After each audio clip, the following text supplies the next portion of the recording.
And we're live. All right. So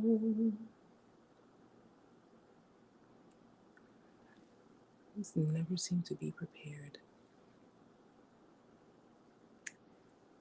All right.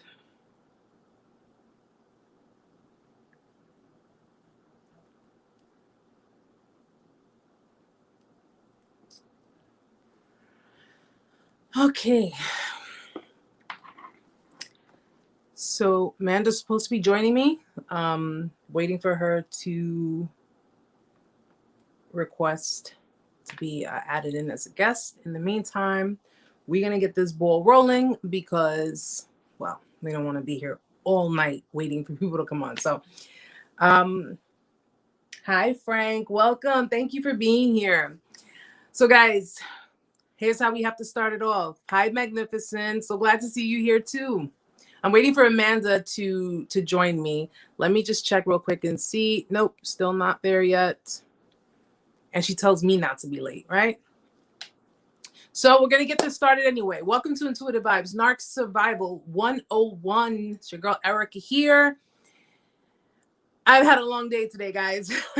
So if I like stutter or whatever the case may be, you know, you guys already know how I am. If you're new to the channel, then please stick around. You might hear something that you need to hear, maybe pertaining to your situation. And of course, if you do enjoy today's session, then please be sure to go through some of my content. And if you like the content, then be sure to hit the subscribe button so you're notified every time I put up a video.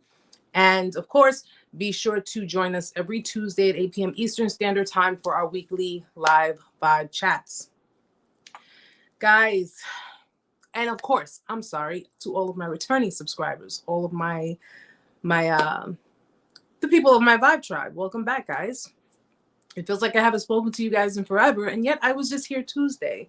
So I wanted to do this special. I had to do it today because unfortunately, Valentine's Day, I have to work. So I wouldn't be around to do it on Valentine's Day. Here she is. Here she is. Let me just add her.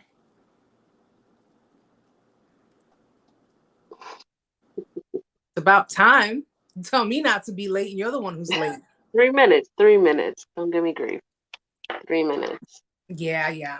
So I wanted to do exclusive. I wanted to do it today because I have to work on Valentine's Day, so I won't be able to do it that day.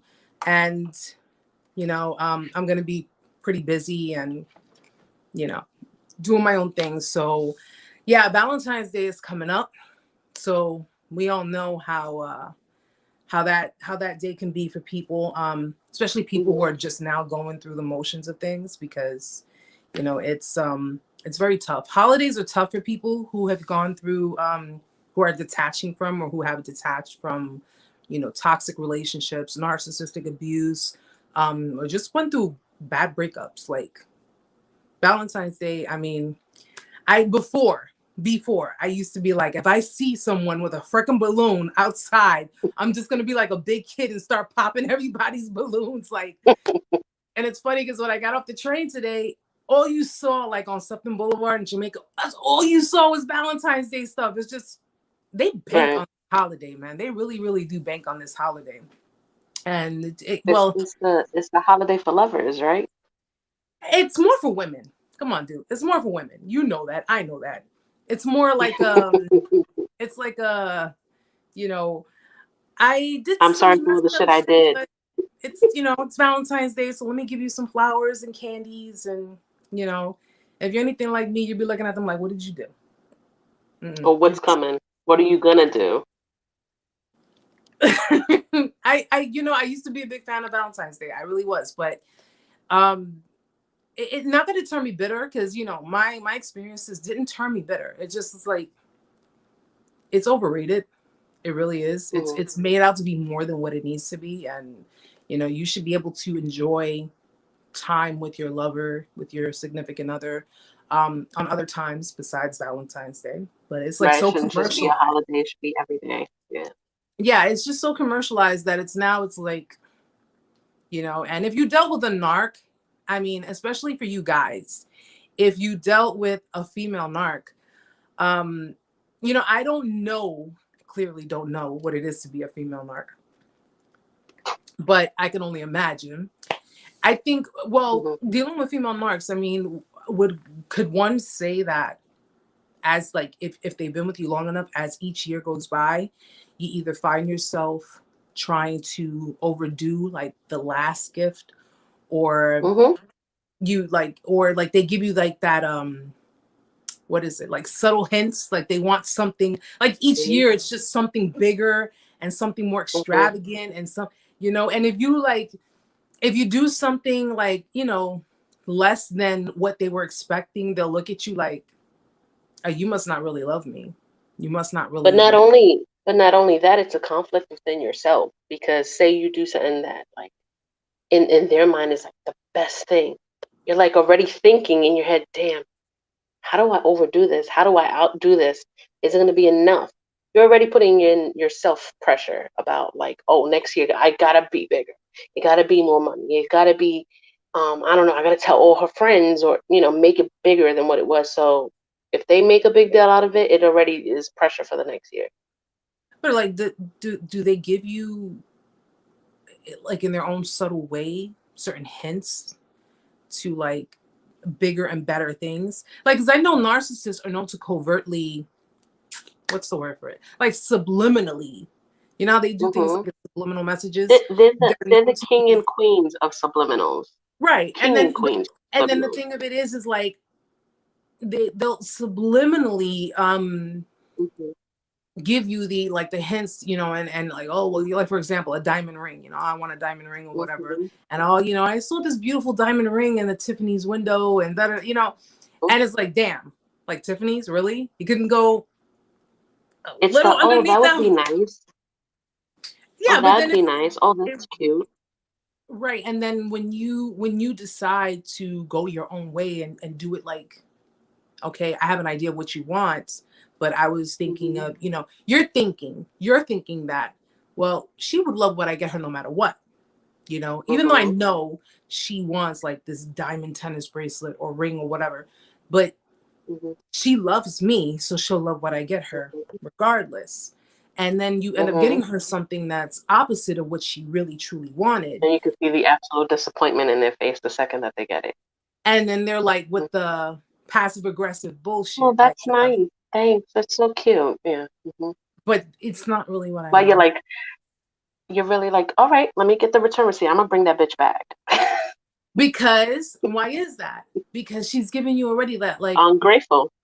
Ungrateful. very, very, and a lot of them, and I'm like, talking with different men, like when they email me and stuff, and you know they Hmm. tell me the stories about their narcissistic ex-girlfriends, and they're just like, you know, why when I, you know, like, why when I go over the top, it's like it's unappreciated, and it's, you know, it's Hmm. not, it's just whatever. Well, I never told you to do that. Like, if you bring it to their attention, like, I did all this for you to make you happy, Hmm. and they're like, oh, here we go, see, you were going to throw it in my face, but I never told you to do this and I never told you to do that.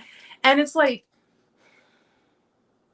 You know what's another thing that I noticed is if you get them things, right? And you know how important it is to them if they display it, if they talk about it, if they post it.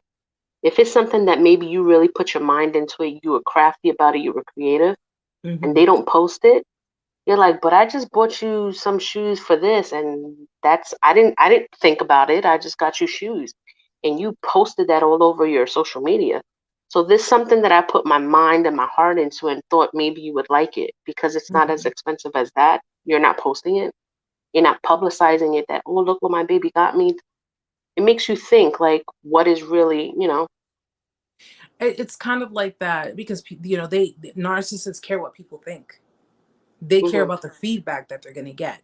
So if they don't think it's going to give them, you know, like, for example, let's say you bought her, you know, a Prada bag, and you Hmm. know it was like, I'm not familiar with the whole designer bags and shit. Guys, my bags cost $13. Okay, I'm not familiar with the Prada bags. Okay, Not for lack of not being Like able you to bought buy a one. Coach or a Gucci bag or something like that. Yeah. It's not for me. It really Happy isn't for with a Target shopping bag sometimes. She just carry her shit in there. me. Like look, yeah. Okay. Oh my God. But it's Yeah. cute and it cost me only $13. And it's very, very durable, guys. Very durable. I'm a very thrifty shopper, okay? How I got this sweater for $7. Okay. When it boils down to, do I want to pay my rent or do I want to buy $2,000 shoes? Unless I could live in those shoes, I'm not doing it. But no, what I'm basically saying, like, okay, so say you buy her a Prada bag, and clearly, because people who really have never had like expensive things like that, like growing up, they never had expensive things like that, and they know that expensive products such as the designer bags and clothes and stuff like that, they know that a lot of other people would like to have that, because let's face facts, there are people who can't afford it. Hell, a narcissist can't really afford it. They'll go into debt.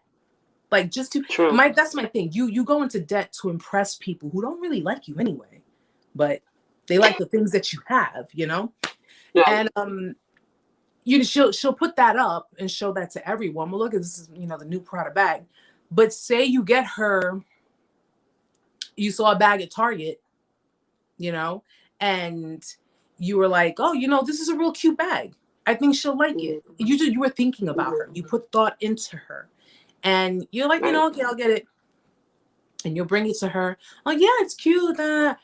But she won't obviously be like, oh, well, look at the bag that my wife bought me, because one, it's not name brand.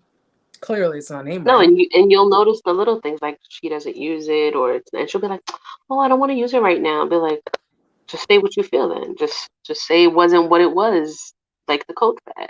Because they care about what people think. They always care about what people think. I'm like, and I never understood that. I'm like, you go through all this trouble, to try to obviously make them happy.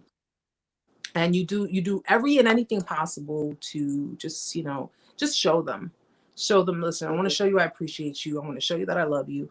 I want to show you these things.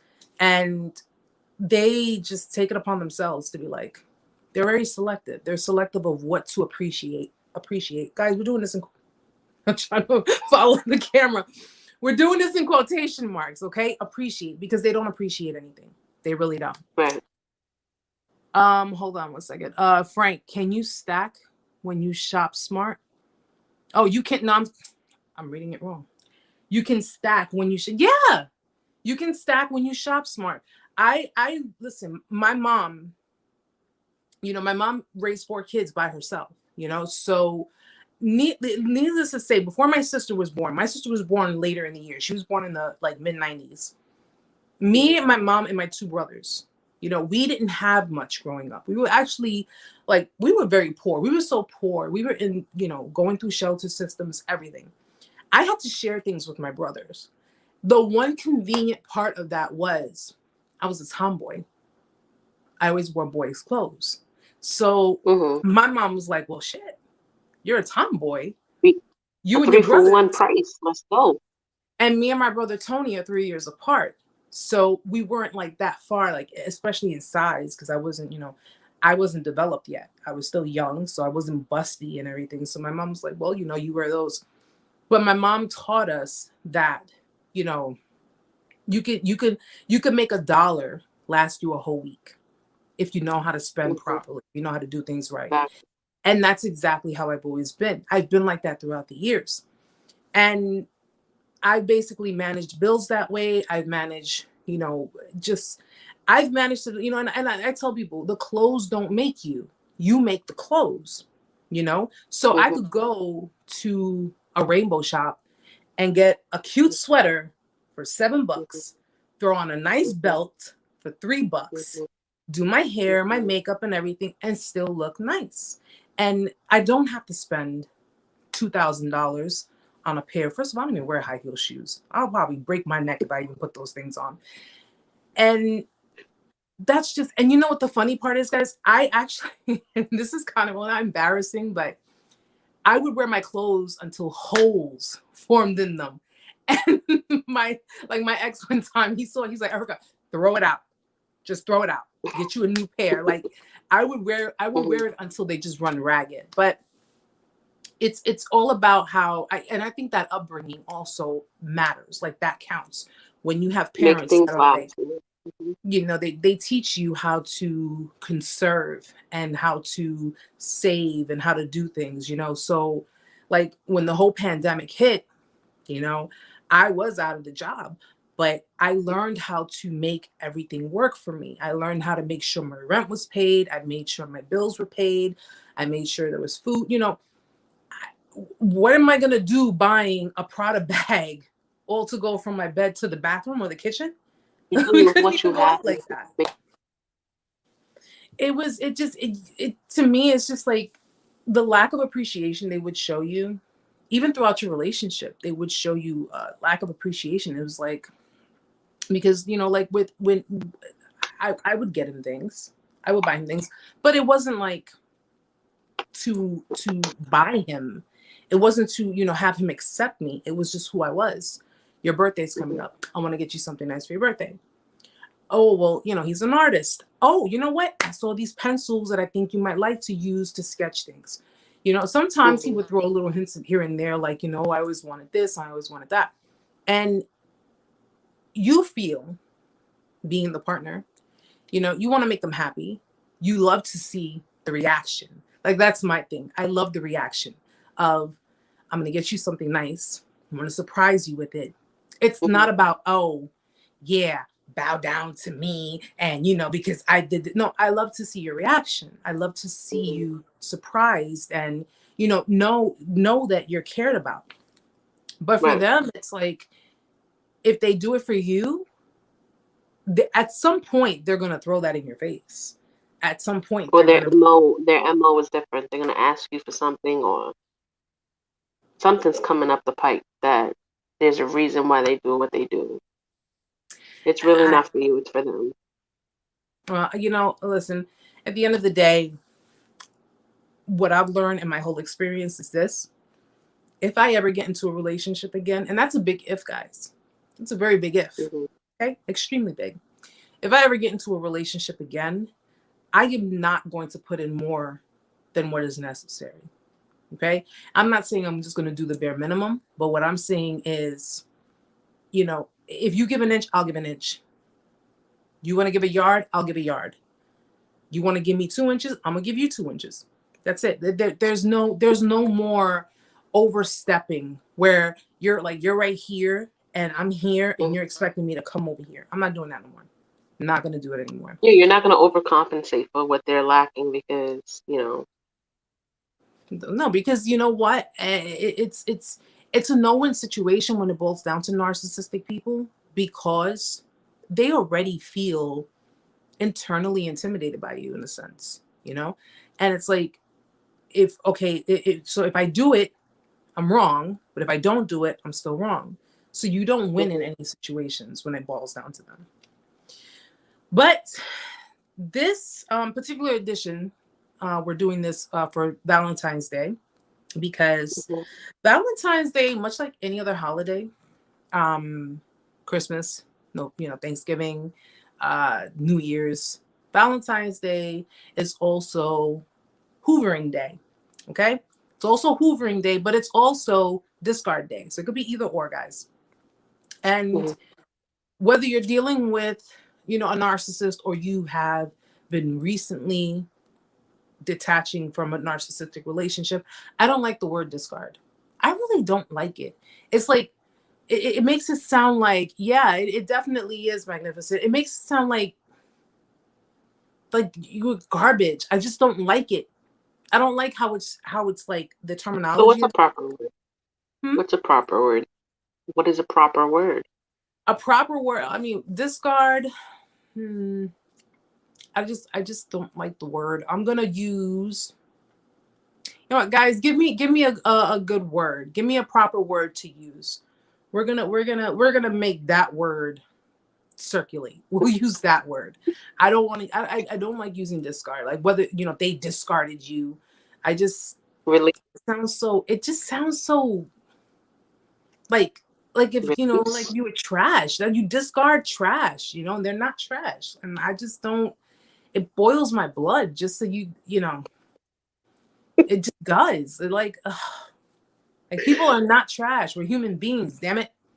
Okay? We deserve better than that. Especially, you know, a lot of victims who have succumbed to suicide.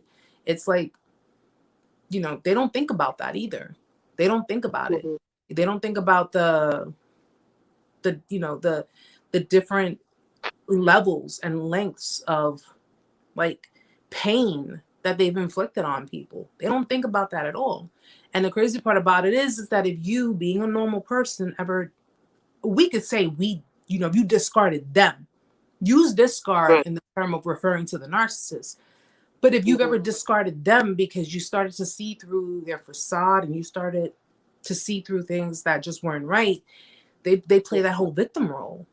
They play that, you know, how could you, and this and that, and it's like and mind you guys, if you've ever discarded a narcissist, okay, first and foremost, if a narcissist did it to you, it's because they were clearly being stroked. Their ego was being stroked somewhere else. Okay, they did not feel the need for you. I actually, I'm gonna see if I have the post on my phone.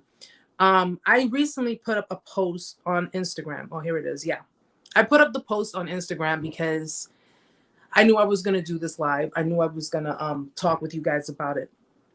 And you know, under my post, I put a personal situation that happened with me, and it just, you know, to this day, not as much, but it echoed in my ears. So every time I found myself thinking about the person, like thinking about the good memories and the good times, that echo would come back in my ear.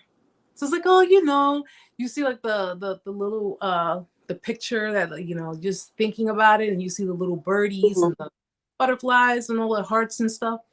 And that echo just came like right through it and was like, remember what he said, you know? And I'm like thinking about it, and I started to get like, started to get mad. But I put up a post, and I actually want to read it to you guys. It's not very long. I just wanted to. Now, the discard phase is the worst. This is when they no longer need you and have other people and situations in place to fill their needs. Man, the monster comes out. They treat you like you're nothing and worthless. They can't even be bothered with explaining things to you. So when you're trying to understand and you found yourself like trying to reach out to them, trying to, you know, trying to get an explanation, trying to gain some form of clarity, and they're making you seem like you're a burden, like you're a nuisance, like you're bothering them, like you're harassing them. Keep that in mind, guys. Yeah, they treat you like you're a bother. And when you tell them you sense something is wrong, they will literally tell you you are crazy. That happened to me. While at the same time, they're walking out the door. There is something so broken inside these people. I can't stress enough how dangerous and disordered they are. They take everything from you, milking you till you got nothing left. And it doesn't have to just be anything material, guys. It could be emotional, it could be energetically, it can be spiritually, it can be mentally. They take everything from you, milking you till you got nothing left, and then throw you away like garbage. And they can't even be bothered to explain or talk to you. You're not even worth that. They're disgusting human beings. I don't even agree with them being human beings, but it's in the post, so I'm going to have to read it that way. No one should ever be treated that way. It's inhumane. And trust me, they think they are great people and have done nothing wrong. That's how sick this pathology is. Just remember, it's not you. Don't take on their crap. They're sick individuals. Okay? That is the true person, because narcissists live with the full sense of self, and they live with who they truly are. Who they truly are was that person that you saw at the end. That's who they were. So the person that was dealing with you throughout your relationship, the person that was trying so hard, because you have different narcs. You have like the very extroverted ones that just love to keep the image going. They love to keep the flow of the image, no matter what cost. But then you have narcs that are like malignant, very like bringing you down, very like they suck the energy out of you. And I've seen myself like kind of in the cross between the two in dealing with different relationships with different people, because like the malignant narcs are the ones misery loves company. Misery loves company. And they're the ones like the inverted, the vulnerable narcissists. Those are the introverted ones, the ones that don't really go too much in the crowd or in the spotlight. Excuse me. But then you have the other narcs, the extroverted ones. Those are the ones that'll just, it's like when they're miserable, you have to be miserable. But if you are miserable, they know nothing about you. Well, right. They want you. It's mine. Those are your problems. Those aren't my problems. So their problems are your problems, but your problems are not their problems. Okay. Now, the reason I'm bringing this up, guys, is because I want you to think about these things if or when the time comes they decide to try to hoover you back in. Okay.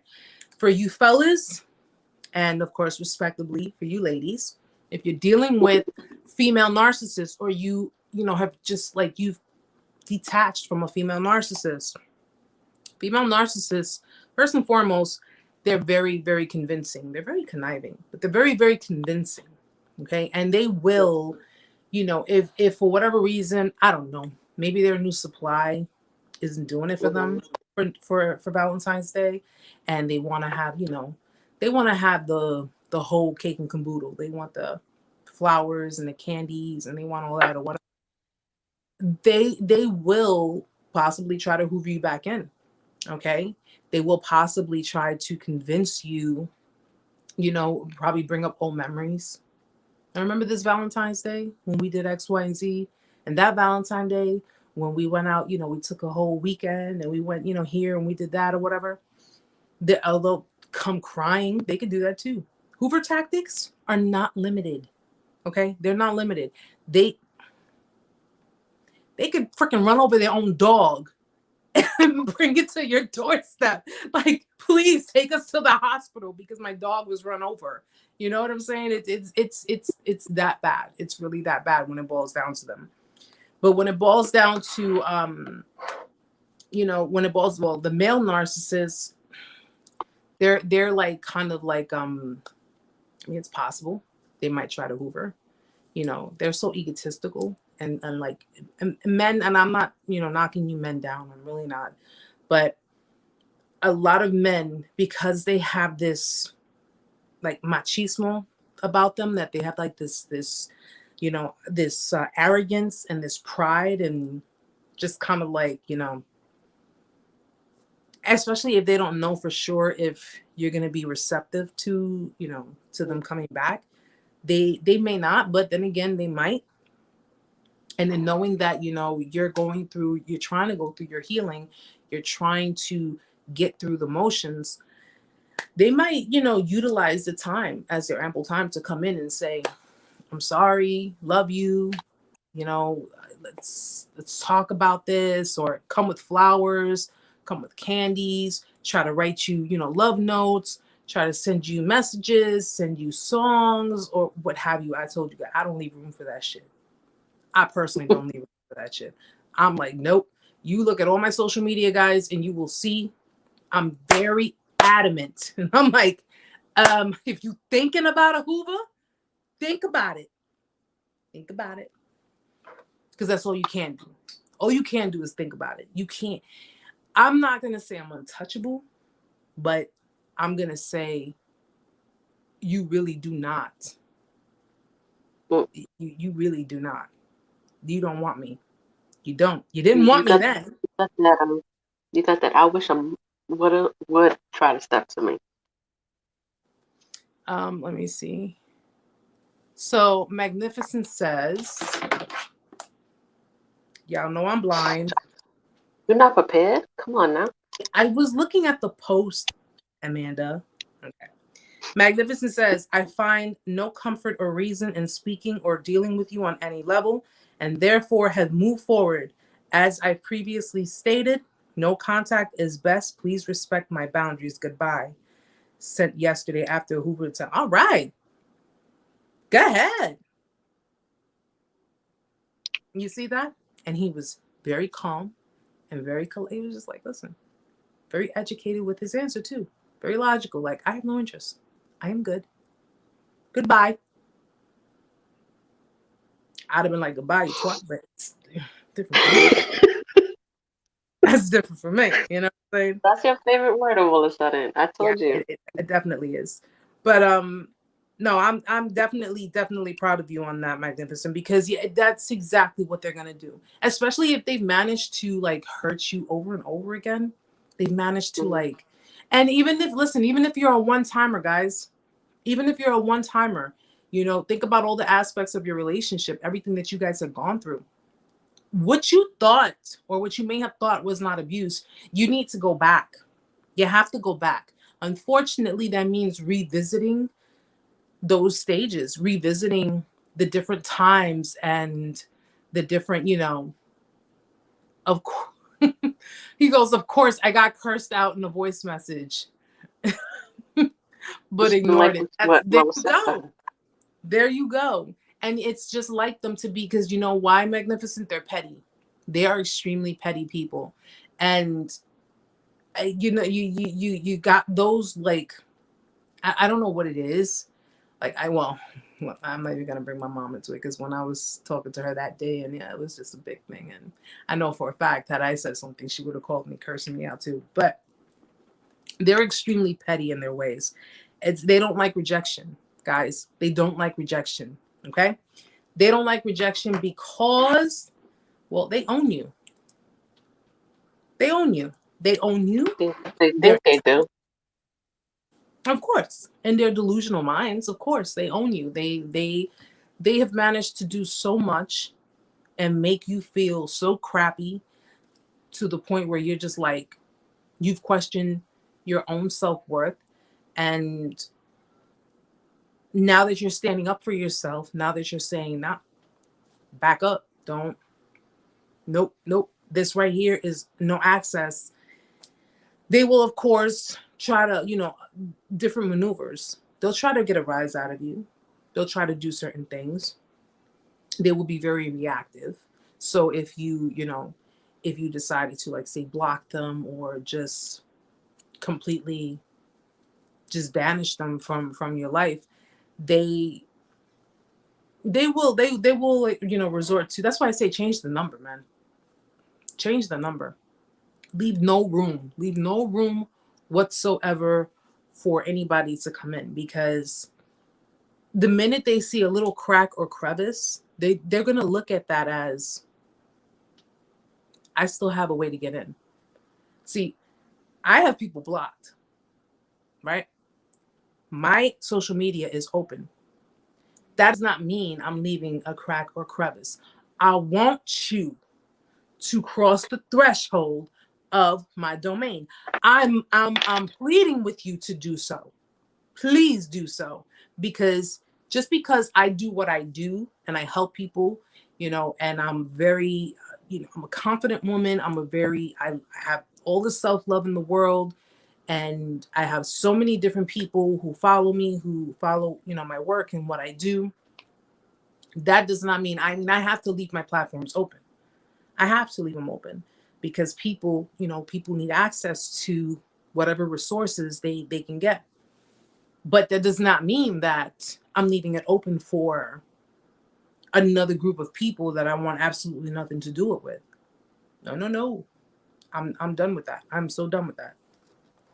But kudos for you, Magnificent, because not many people would be, what you did was you responded.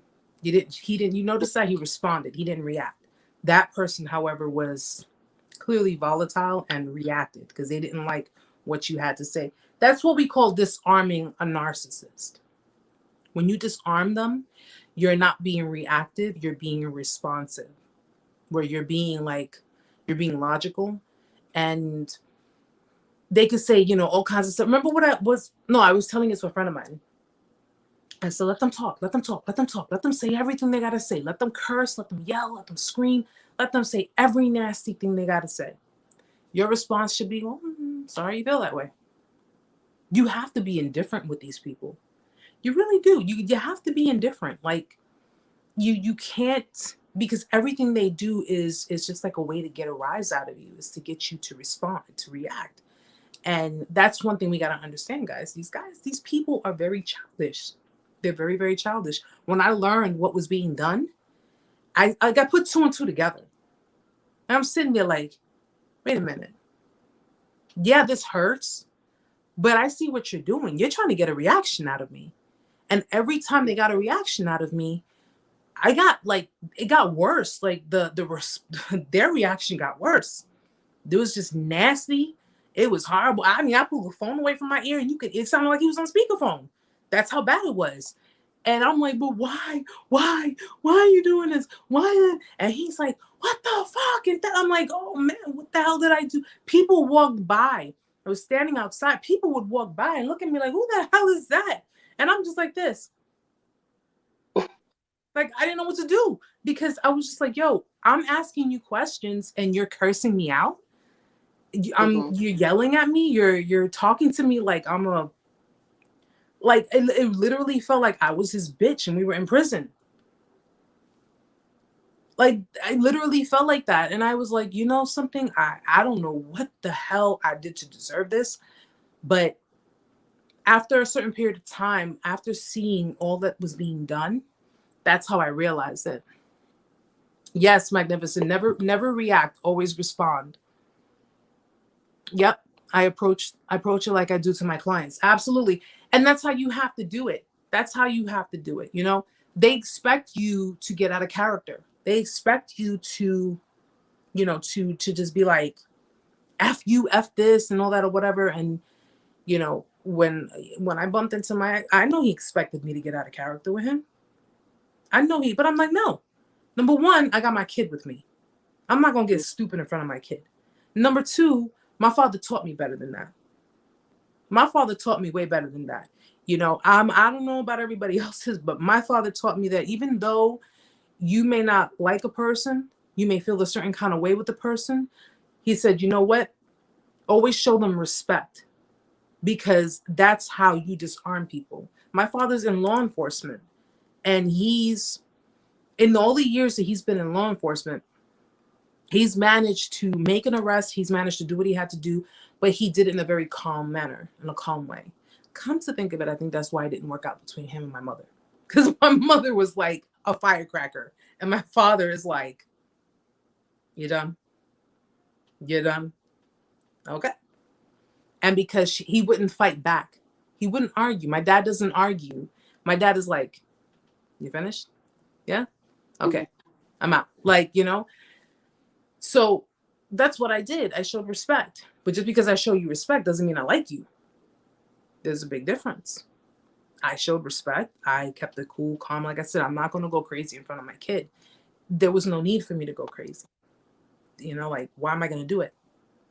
It's like, kind of like after having an orgasm, it's the moment's over. It is what it is, right, guys? So, you know, but yeah, they definitely want you to do that. There was a few other things that I wanted to also mention, guys. You know, besides obviously Valentine's Day being around the corner, you know, don't fear a Hoover. It is, if it does happen, naturally it's going to happen. It's, you know, you just got to be strong in standing your ground. Stand your ground.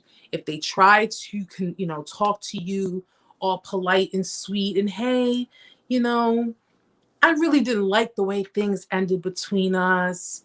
And I was, you know, I had a lot of time to think. That means I was fucking with my new supply. They bored the crap out of me, or they weren't giving me what you were giving me. So can I come fuck the world up one more time? You know what I'm saying? Like, that's pretty much what that means, guys. Okay, that's pretty much that. I mean, that's the layman's terms. That's what it means. It means, can I come in, screw with your head a little bit more? control you some more, gaslight you some more, project onto you, because one or two things happened with that supply, guys. Either one, that supply was not putting up with this shit. Like, nope, nope, wait, nope, you are all types of crazy and don't got time for this. Or two, like I said, they got bored with it. Narcissistic people are narcissists and narcissistic people, okay? They get bored easily. They get bored easily. And when they feel that whatever situation they're dealing with doesn't fulfill them, it doesn't bring them gratification, they'll just, they'll continuously move on, or they'll try to go backwards. I explained to you guys before, they like to recycle. They like to recycle. There may be a time where your ex will try to creep back in.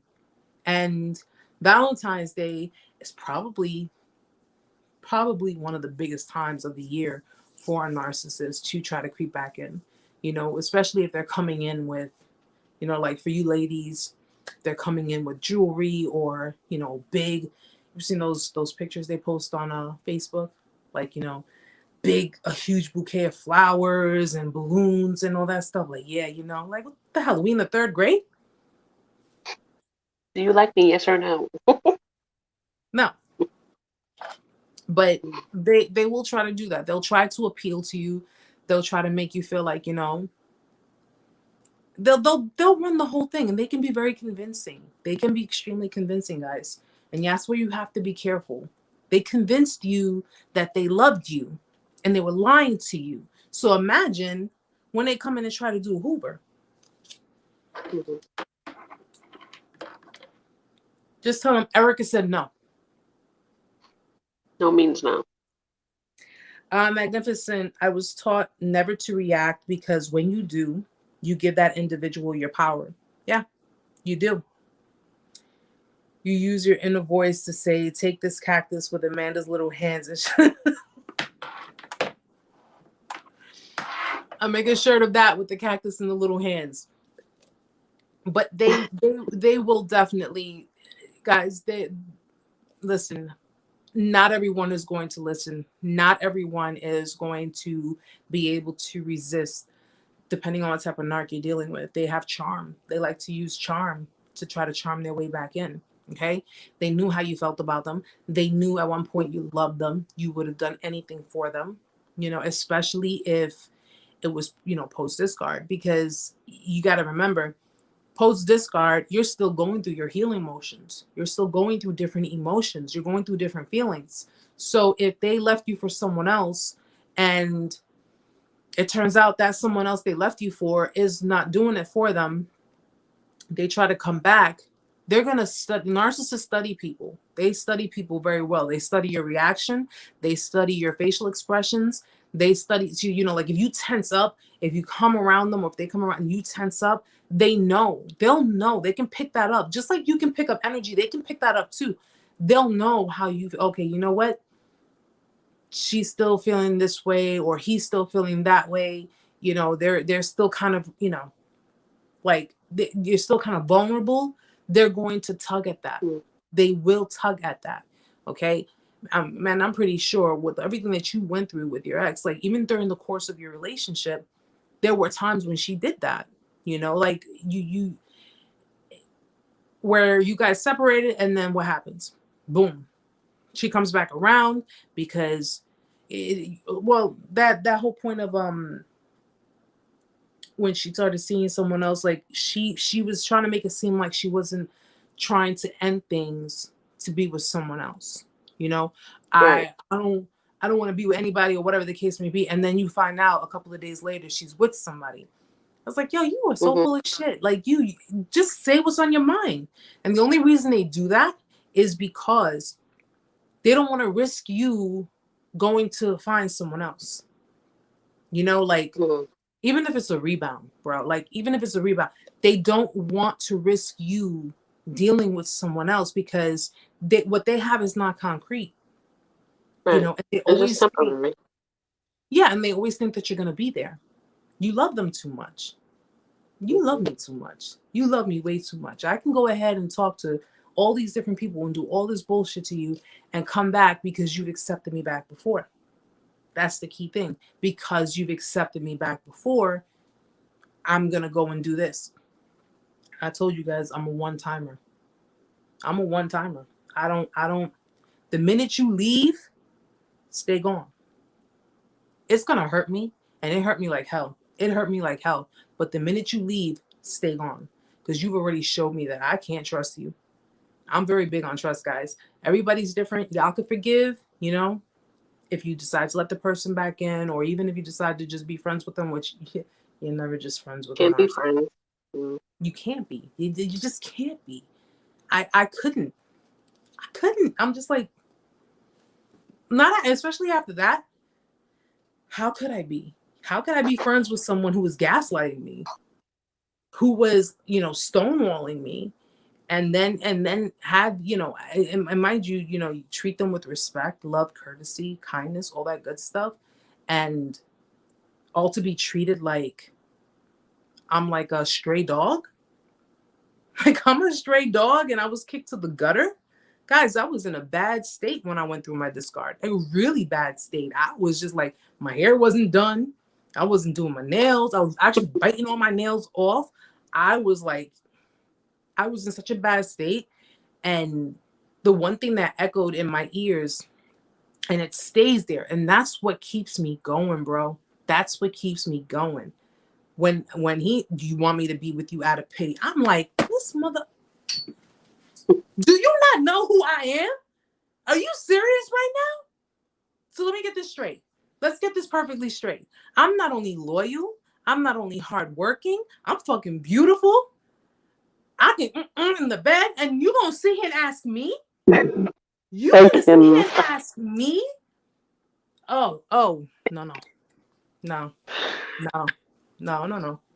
Ain't no man ever gonna tell me you want me to be with you out of pity. What? Not even God tells me that. You want me to help you out of pity? Are you serious right now? Who's that? Okay, relax. Take a time out. That right there echoed in my ears because, and I'm not gonna lie, guys. You know, I'm I'm from the hood. I am from the hood. Shaniqua came out of me when I was thinking about it because I was like, oh no. Like I was popping off my earrings. Like, wait a minute. Let me see if I heard this right. Did I hear this right? Come again? What? I couldn't believe it. I really couldn't believe it. And you know, to be treated that way. That's why it boils my blood when I hear about people being treated that way. You know, like after everything they have done for you, after everything they have contributed to try to make you comfortable and give you a good relationship and show you love, you know, you not only broke them, because let's face facts, we felt broken. We felt completely broken after everything, but you not only broke them, you dragged them. It's like, you know, it's like, it was one thing to hit me with your car, but it was another thing to just drag my body. Like, damn, you just dragged me around, you know? And when I hear the different stories of different people, it's like, it doesn't trigger me, but it hits me here. It really hits me here because it's like, wow, like I read the stories and sometimes I cry because I'm like, damn, like to know that you're going through this and these people are still walking, still existing, still, you know, going about their, but they always get what's coming to them, guys. They always get what's coming to them. So rest assured, okay? As much as there is a devil, there is God. Tracker. Nice to see you. Gotta go to bed. Hard day at work. Seems I dealt with a raging cluster B today. Had no idea until a difficult situation for him. That is when people show who they... Yeah, absolutely. Absolutely, Tracker. Women's warrior. It makes you mad when you sit down and think about what they said. It make you... Yeah, it does. It does make you angry. It makes me angry, you know, for the people, you know, listen. Did we have our own issues, guys? Yes. People on the receiving end, did we have our own issues? Yes. Okay, maybe some of us had codependency issues.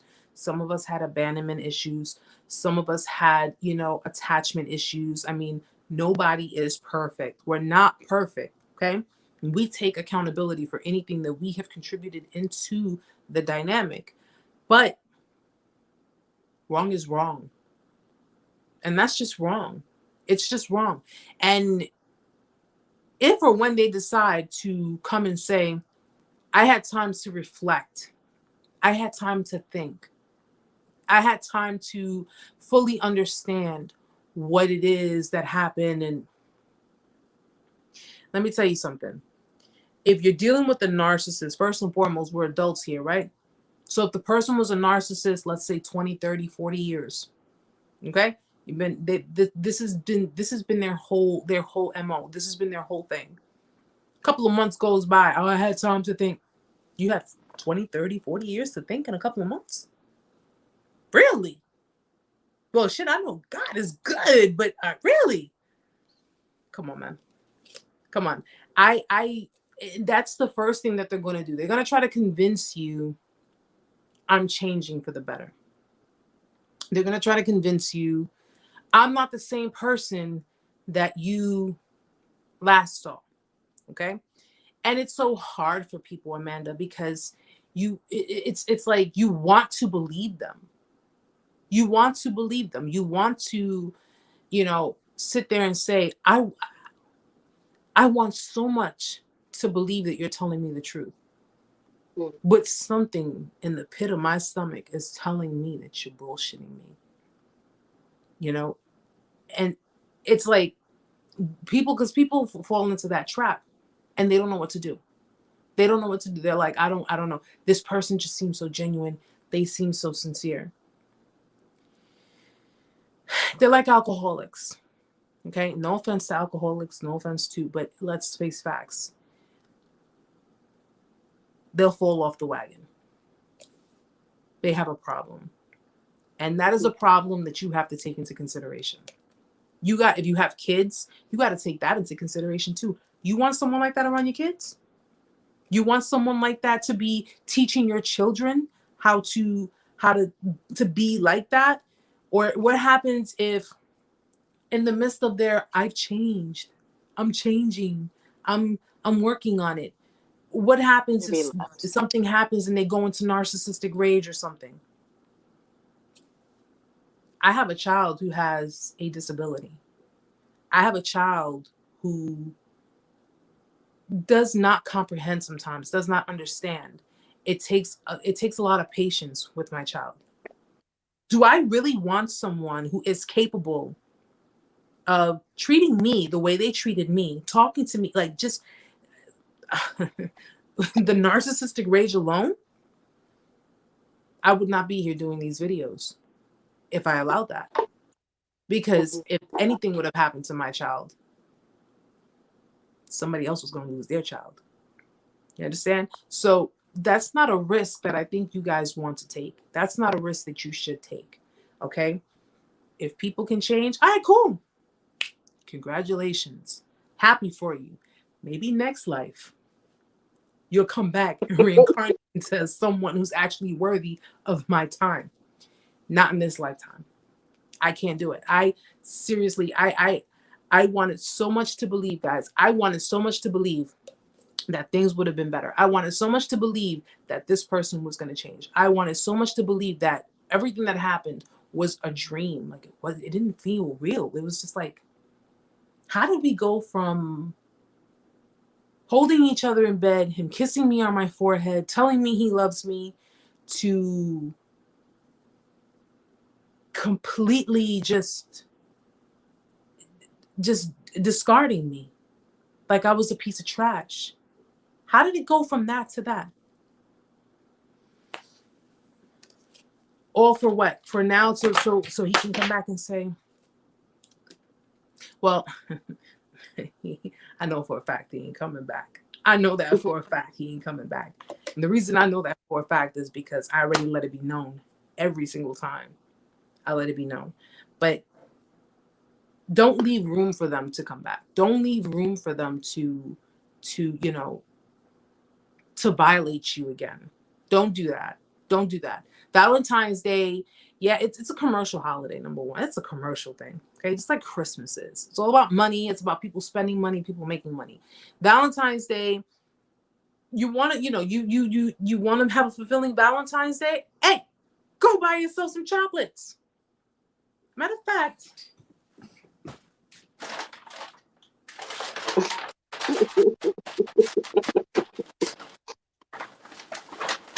Bro, don't touch mine. Don't touch mine. Leave mine alone. this. Don't touch mine. You know what? I'm a matter of fact, I'll take these. Oh no, not those nasty ass almond joys. That you ain't right. You straight up ain't right. Okay? Pick which one you want. You pick which one you want, okay? Being alone doesn't mean you have to be lonely. Being alone doesn't mean that, you got to live in despair. You have to, especially for people who are just now going through it, you're at a stage for beginners, for people that are just like literally weeks, possibly a month in. You're at a point right now where you're in addiction. You're in addiction. Constantly thinking about it is normal. Constantly wondering is normal. It's all normal. All of it is normal. But you just have to put the primal focus on getting through it. It's not easy. Mm-hmm. It's not an easy process. It's very hard. It's very consuming. Everybody heals differently. Everybody heals at their own pace. But you have to go through the motions. And please, for the love of God, do not do like these narcissists do. Do not suppress. Do not hold it in. Do not hide it. Do not do any. Face it. Narcissists are cowards. You know why? Because they never confronted their abusers. They never confronted the people that have done to them. Believe it or not, guys, people, what they've done to you, people have done it to them. They have not confronted these people. So what did they do? They suppressed. They held it in. And whatever happened between you and them, something got triggered somewhere along the lines. And everything that they've had suppressed inside of them, they projected it onto you. They projected it onto you. Narcissists resonate with their abusers, okay? The people who have done this to them. Hi, Thursday. The rabbit would hunt you for the fun and your gun. I don't know how to respond. What exactly does that mean? I'm trying to understand. Women's warrior. It takes us longer to heal than a few months, so ain't no way they can change in a few months. Thank you. Thank you. Narcissists have no respect for the person they were dating or for that person's children. Thank you. Thank you. One of the interesting things I learned, in the beginning, clearly, I never felt threatened. I never felt like worried when it came to my ex being around my son. And, I actually trusted him with a lot of things when it boiled down to it.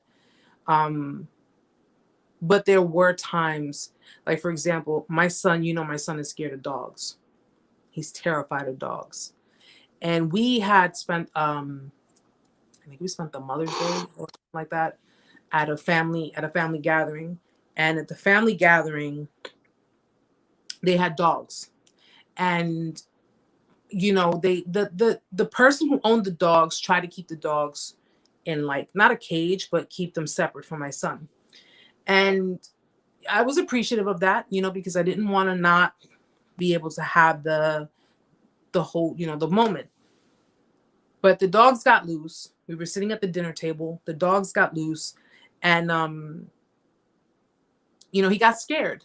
So he jumped up and he's trying to run around the table because the dogs were coming around. And he was very petrified of them. So we're trying to grab the dogs or whatever. And you could just, like, after all was said and done, I looked up at him and I could just tell he was, like, aggravated. He was aggravated. And I'm like, I'm looking at him and it's like, it's kind of like, one of those people who don't understand children with special needs, autism, Down syndrome, whatever the case may be. People who don't understand, especially people who are not emotionally equipped to understand, will never understand. But I could see it in his face, and I was like, that's my son. That's my son. And I will tell you off if you even remotely get stupid with my kid. I don't care if your mommy's here, your auntie, whoever. I do not care. That's my son. Your And mommy. At the end, I look at it like this. He was accepting. He was, but I think to a certain degree, it's just like my life and the level of responsibilities that I have in my life and the things that I was doing. I was working 2 jobs. I was working 80 hours a week. I'm taking care of my kid. I'm trying to maintain a relationship. I'm trying to do so much.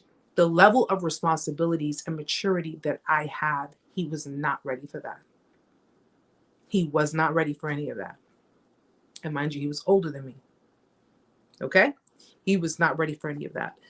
And I mean, listen, guys, they make their choices, and we're not knocking them for, I will never knock someone. You want to leave me for someone else?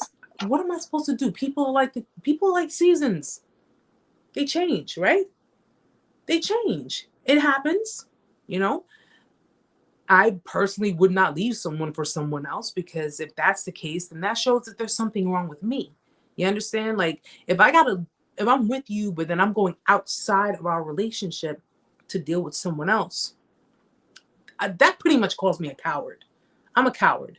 I can't confront the relationship. I can't confront the issues and try to make, I claim I love this person, but yet I can't sit and talk with them in a sense of, I don't want this to end, but we have problems and we need to work on this. They don't want to work on things, guys. They just want what they want when they want it.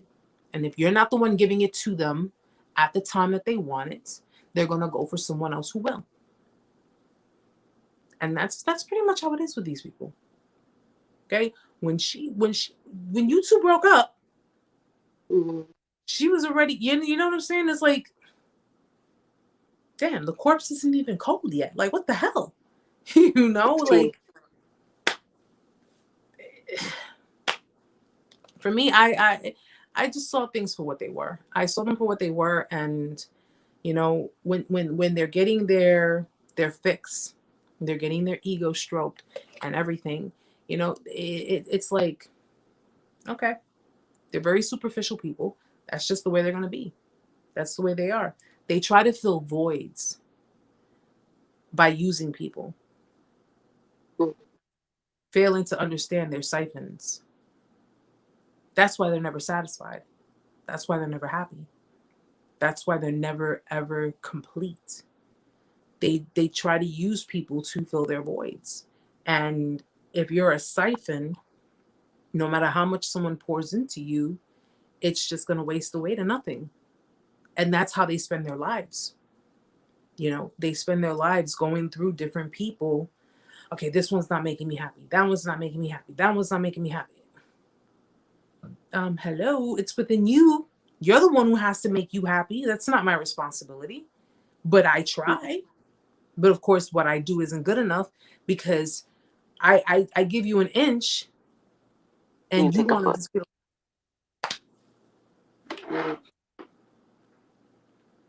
You're so right. Don't suppress it. That creates bitterness, and bitterness is a sign you're not healing in a healthy way. And the wound in the heart becomes infected. Got to process the pain to heal. Exactly. Don't hold it in. Don't keep it in. Listen, don't go and slash anybody's tires or anything. I'm not saying release in that way. But what I'm saying is, and I think one of the issues that a lot of people have, a lot of people who face, and I'm not going to lie, I was there at one point too. You want to see them pay. You want to see them pay. You want to have front row seats. And you want to see them pay for the shit that they did. You want to see them go through the pain that you went through. You want to see them go through the agony that you have gone through. That's very human, because we as humans, when you feel slighted, you feel like somebody did you dirty, somebody was shady. Of course, you want to see them pay for it. They will pay for it. They lost you. They will pay for it. Don't let them. I did not hear anybody saying, Erica, I fudged up. I don't want to trigger people. That's my thing. I don't want to trigger people. I just want to give them a reminder that when they decide, if they decide to try to come back in and sweet talk you and tell you, I miss you, and tell you, I'm sorry. I didn't, I never meant to do it. I never meant to hurt you. I never intended it for it to be this way. I never, they meant everything. Okay. They meant everything's a choice in life. Everything's a choice in life. Everything that was done by choice. It was done by choice. They were not thinking about you. They were not thinking about how you felt. They were not thinking about how it would affect you. What they were thinking about was their own gratification. Okay? That's what they were thinking about. And majority of you were dealing with people who were so insecure and had such low self-esteem that by you validating them, you giving them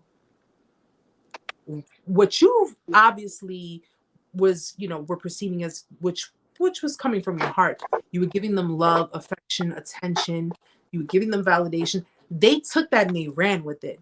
And because you looked good on their arm, or because you boosted their ego so much, it gave them enough to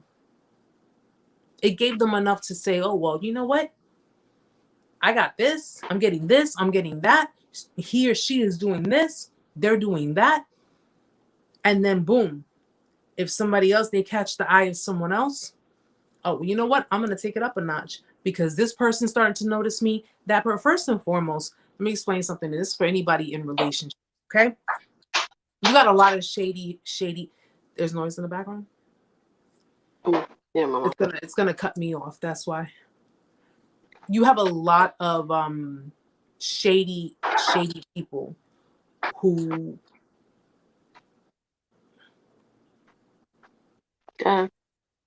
She done? Mm-hmm. No, because the noise in the background, if I'm talking, it'll cut me off. Oh. So I just have to make sure. But you have a lot of shady people in this world. And if you are in a relationship, there are people on the outskirts of your relationship that are looking to have what it is you have, whether it be jealous people or whether it just be, how got a lot of females out there that are like, I don't care if you got a girlfriend.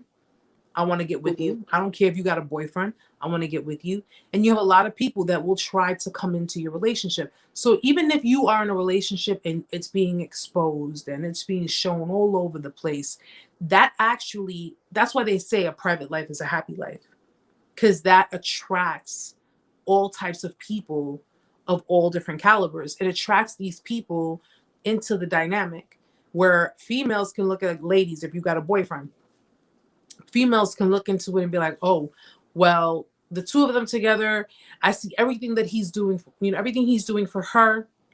I want what she has. And instead of saying, I want something like she has, no, I want what she has.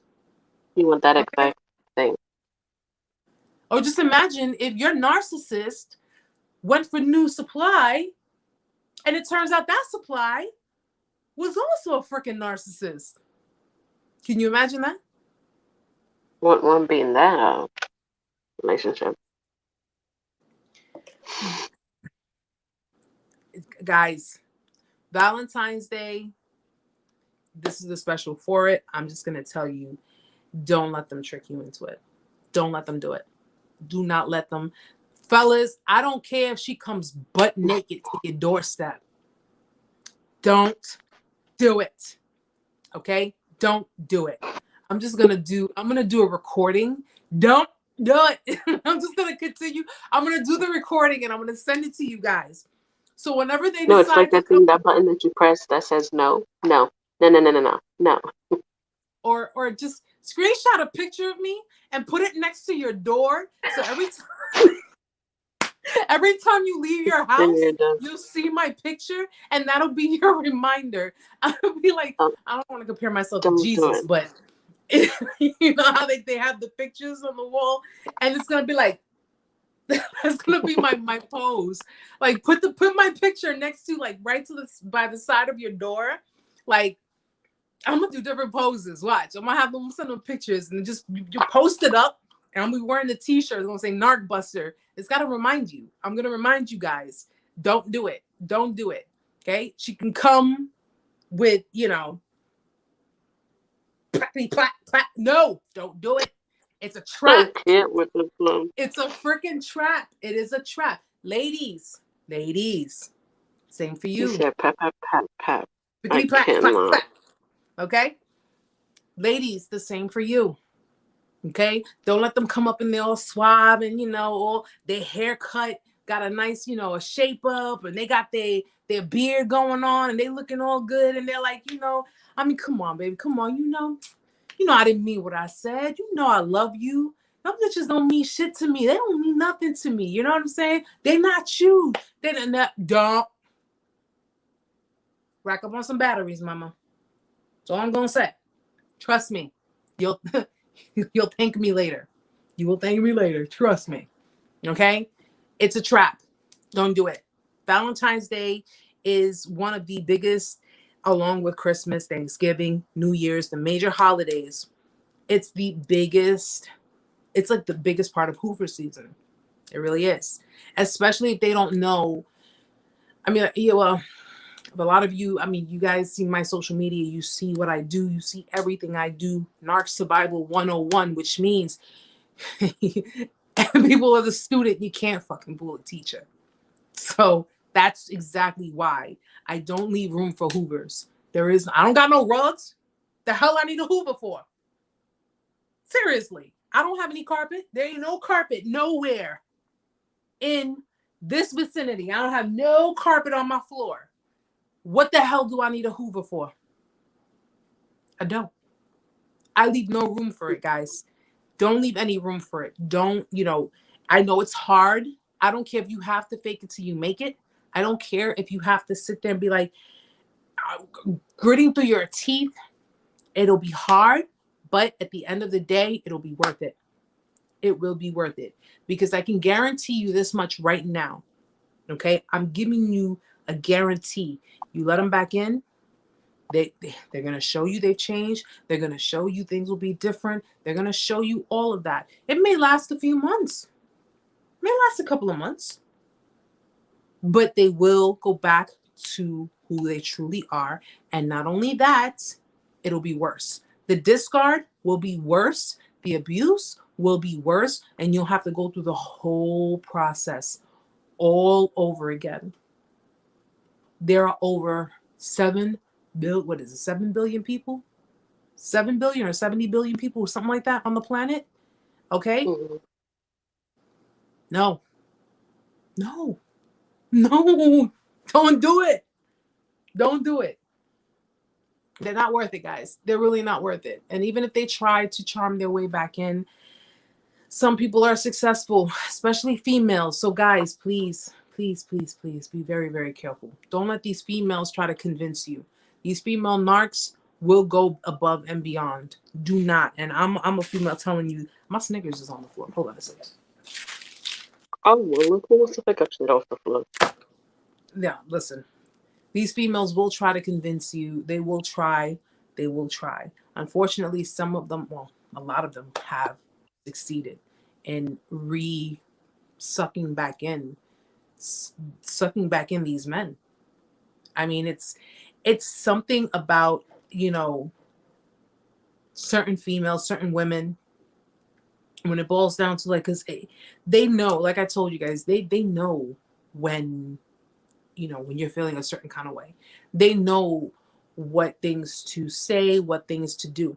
You ever noticed how they know what buttons to push when it came to like fucking with you, when it came to aggravating you, and like stressing you out on purpose. They just like boop, boop, boop, boop, boop, boop, boop, boop, boop. But that's all you just, they're just pushing all those damn buttons and you just like, and they're like, boop. they gotta push the last one. And it's like, yo, and you like, you know, and I know there are a few guys that probably have gone through this and you can't take it.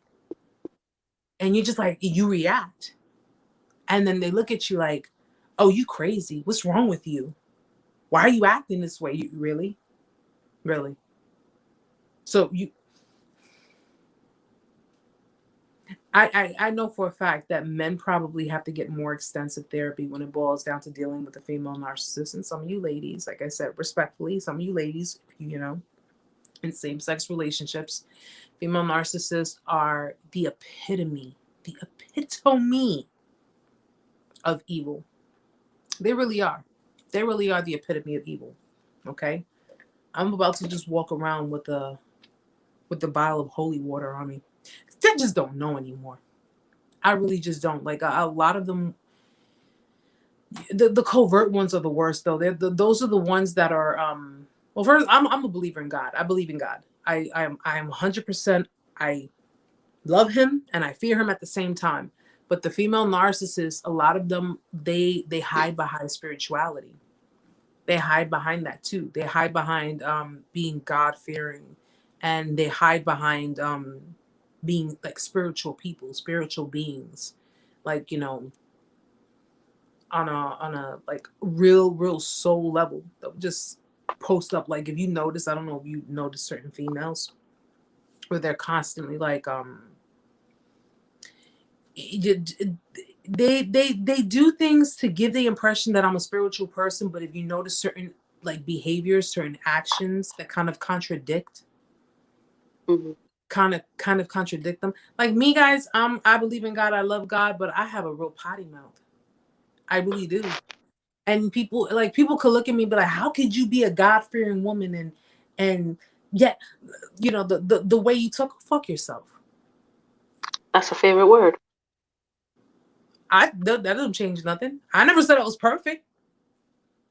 Did I ever say I was perfect? No. So yeah, no. And you know, I'm pretty sure those would be the ones, the narcissists that would be very judgmental, very like, you know, who do you think you are, and you know you Getting agitated. don't care. I really don't care. I don't. I'm someone who does not care what other people think. I really truthfully do not care what people think. I care that what I do helps people.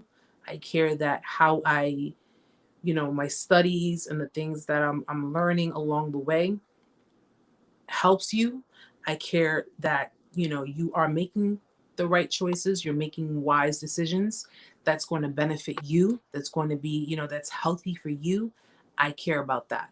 I don't care what people think of me, because if I spend my entire life caring and worrying about what people think of me, I'm not going to be genuine. I'm not going to be authentic.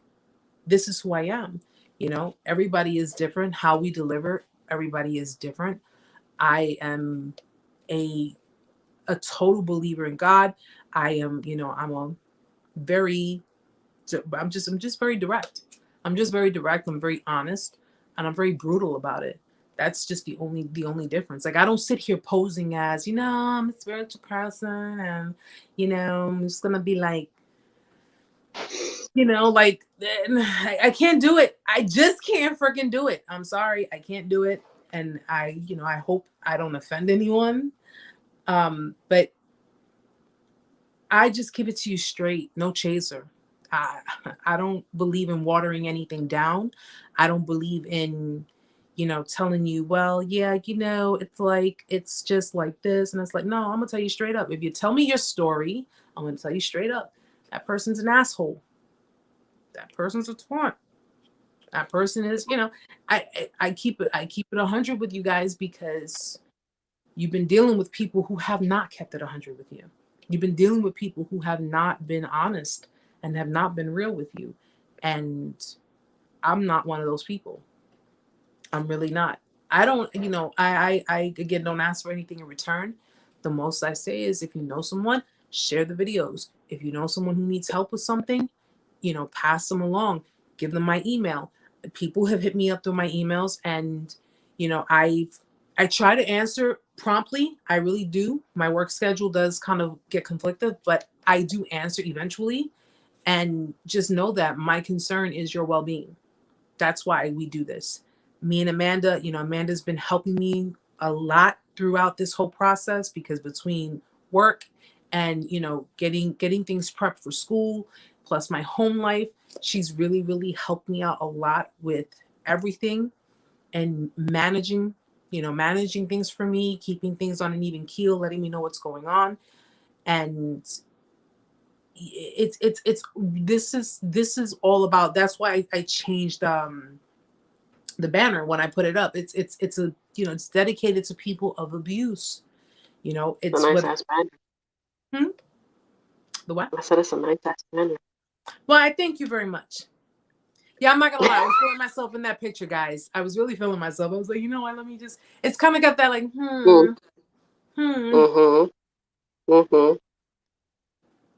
magnificent. Yeah, what the hell is up with that? Claiming to be highly religious yet acting like the Antichrist. Being the most vile and evil individual. Talk about walking contradiction. Yeah. Yeah. Oh, he says kudos to Amanda. Yeah, she's amazing. She's amazing, magnificent. She helps me out, because it started off I'm gonna get to your comment, but it started off so small, where I just had my camera phone, and I actually had a candle holding up my camera phone, like, and I didn't know how to edit. I didn't know how to do anything. And it got to the point where now it's like, we do more. We do more. And, I'm not saying that I'm like 500,000 deep and I'm, just plastered all over the place. Quite frankly, I don't care if you're definitely bumping it up, and people are paying attention, so it doesn't go unnoticed. I mean, and it's appreciated. It's appreciated, because I have people like, they're like, why isn't your channel getting more? And I'm like, it'll happen in its own time. Mm-hmm. It will happen in its own time. My concern is reaching the people who need it. The people who need it, the people who are going through it. That's my concern. I try to answer everybody's comments when they ask questions. I respond to people. Listen, I don't care if I have 2,000 followers or I got 200,000 followers. I will get back to you, and not the same day, but I will get back to you, because I think what people do when they become so, like, they become more known, it's like they kind of, and I get it, because people have busy lives, busy schedules and things like that, or whatever, but take 2 minutes of your time to respond to people, and acknowledge people, acknowledge that they are, that because these people are what supported the movement. These people are what support the growth of the channels, and support everything that you do, and I mean, I can't say we'll be able to get rid of narcissists. I can't say that we'll be able to obliterate them from the world. All I can say is that we can at least protect ourselves from them. Because same as there is good in the world, there is bad. There's day and then there's night.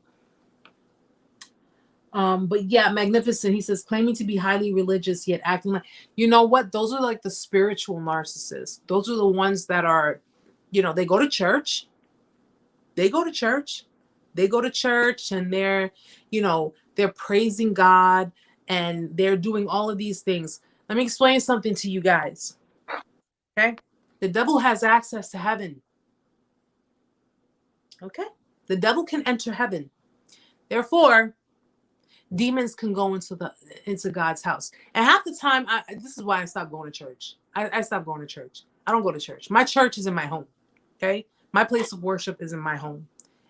I pray to him when I'm in my bed, okay? Or sometimes I'll pray to him when I'm in the bathroom. It just depends on the mode, but it doesn't really matter, because he's listening to my heart. That's everywhere. Mm-hmm. But yes, he is. And I don't go to church, but those are the ones that try really hard, and they go to church, and they tag themselves when they're like, oh yeah, I'm in the world's gospel church. I don't know, whatever the heck the name of the church is, but they have to like post it up on like Instagram or Facebook, and they got to tag themselves in there. I'm like, who are you trying to prove yourself to?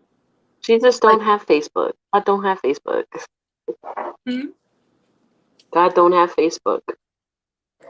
No, but that was what I'm saying. Though it's like, you know, hey God, I tagged myself. You know, give me a like. Really, really though. Like you're spending this time going to church. Like, yeah, I'm praising God and hallelujah and all that or whatever. And no, don't why? You have to let the whole world know that you go. And it's usually the ones I've seen people like that. Like, I know for a fact you're a fucking hypocrite, but you're going to church. I know for a fact that you're a freaking sinvergüenza, but you're going to church. Like, really? That's like a hooker going to church on Friday, but going back to hook on Monday. What? Well, that same night. Depends on their schedule. No. She's only going to get baptized because she needs to take a bath. That's why.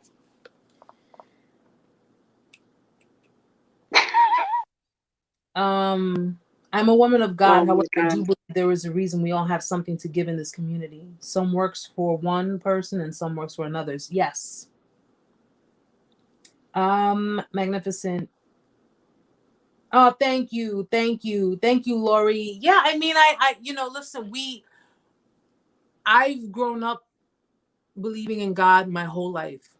Okay. I've grown up believing in God. I took Christ as my savior when I was 13, 14. I got baptized when I was 16. Okay. And we all fall, we all fail, we all go through our emotions. We go through life, you know, being a believer in God, living in a world full of, you know, what it's filled with. We're trying to survive. So not only are you trying to survive narcissistic abuse and toxicity in relationships, you're trying to survive a spiritual warfare. You're trying to survive evil with the biggest enemy to mankind. You know what I'm saying? And these people who are narcissists, who are sociopaths, who are psychopaths, listen, anyone can say that, well, they're not conscious. They're, maybe they don't know what they're doing. And let me explain. I watched a documentary while I was at work, and you had psychiatrists say that psychopaths, okay, we'll even go one further, serial killers, they're not insane. They know what they're doing. So when they try to plead insanity, who was it? I think it was Bundy or Dahmer, one of the two, or was it Wayne Gacy? It was one of those serial killers. They try to plead insanity, and they were like, "You're not freaking insane. You chopped up little boys in your basement. You knew what you were doing. You knew that was wrong." That's exactly how a narcissist is. They're not insane, guys. They're not mentally insane. They're psychotic. Yeah, the psychos are not considered to be insane. Psychopaths are not considered to be insane people. Insane people are people who have a severe, what did she say it was? It was a severe, like, condition with their brain. A narcissist, NPD, narcissistic personality disorder, is simply that. It is a personality disorder. It's not insanity, okay? It's a personality disorder, which means that though they were taught to be certain ways, though they were taught to act certain ways and believe certain things, they are conscious and well aware between right and wrong. I watched another documentary with these kids, how kids turned into murderers, that they were killing, innocent people. One in particular was the first one. He murdered a girl, and he tried to lie to the cops, saying that, it was it was someone else who committed the crime or whatever, but they later found out it was him. He eventually admitted to it. And they wound up convicting. They tried the kid and they convicted him. And they said, you know, the defense was for children. The defense is, well, children are not in their right state of mind. They're not in the state of mind of they're not making rational decisions like an adult would make. What? They're not making rational decisions like an adult would make. You done put a meat cleaver to the back of that girl's head, and you're gonna tell me I didn't know it was wrong? Huh? And you didn't know it was wrong, and this is how we know that they know right from wrong, because they lied to the cops about it. It wasn't me. It was the neighbor from down the block. Yes, baby. Yes, baby. Come. It was the neighbor from down. You want to say hello? Come say hello. Hello. Say hi, everyone. Hello, Meta. Manda. Hey, Sean. You say hi to everyone. Hi, everyone. Say hello. You gotta bring down. He got a haircut, guys. Oh, look at who's fly. Go ahead, Sean. Your daddy's tomorrow? Yes, your daddy tomorrow. Give me a kiss. Love you. But you know, he knew what he was doing. He knew right from wrong. Narcissists know the same thing. They know right from wrong. Psychopaths know the same thing. They know right from wrong. They may not have a conscience about it. That's the difference. And I think that's where people get it confused. Where someone who lacks conscience, like they lack a conscience, people mistake that for insanity. They mistake that for, the person, because insanity means you are not coherent at all. Like, you don't know what it is you're doing. That's where you lose grip of reality. Psychopaths don't lose grip of reality. Serial killers do not lose grip with reality. They don't. And if they don't, a narcissist, someone who's extremely narcissistic, they know what they're doing. They know what they're doing. Okay. What is the thing you posted not too long ago? What is the thing? Something about conscious and unconscious. Oh yeah, just because someone acts without a conscience doesn't make them unconscious. You understand? Mm-hmm. They are conscious. They know what they're doing. They knew what they were doing when you were sitting there, and they were devaluing you, and they were discarding you, and they were, humiliating you, and they were doing all of these things. They knew what they were doing. They knew when they were gaslighting you. Okay? You told me you were at Taco Bell, but I see you're at Subway.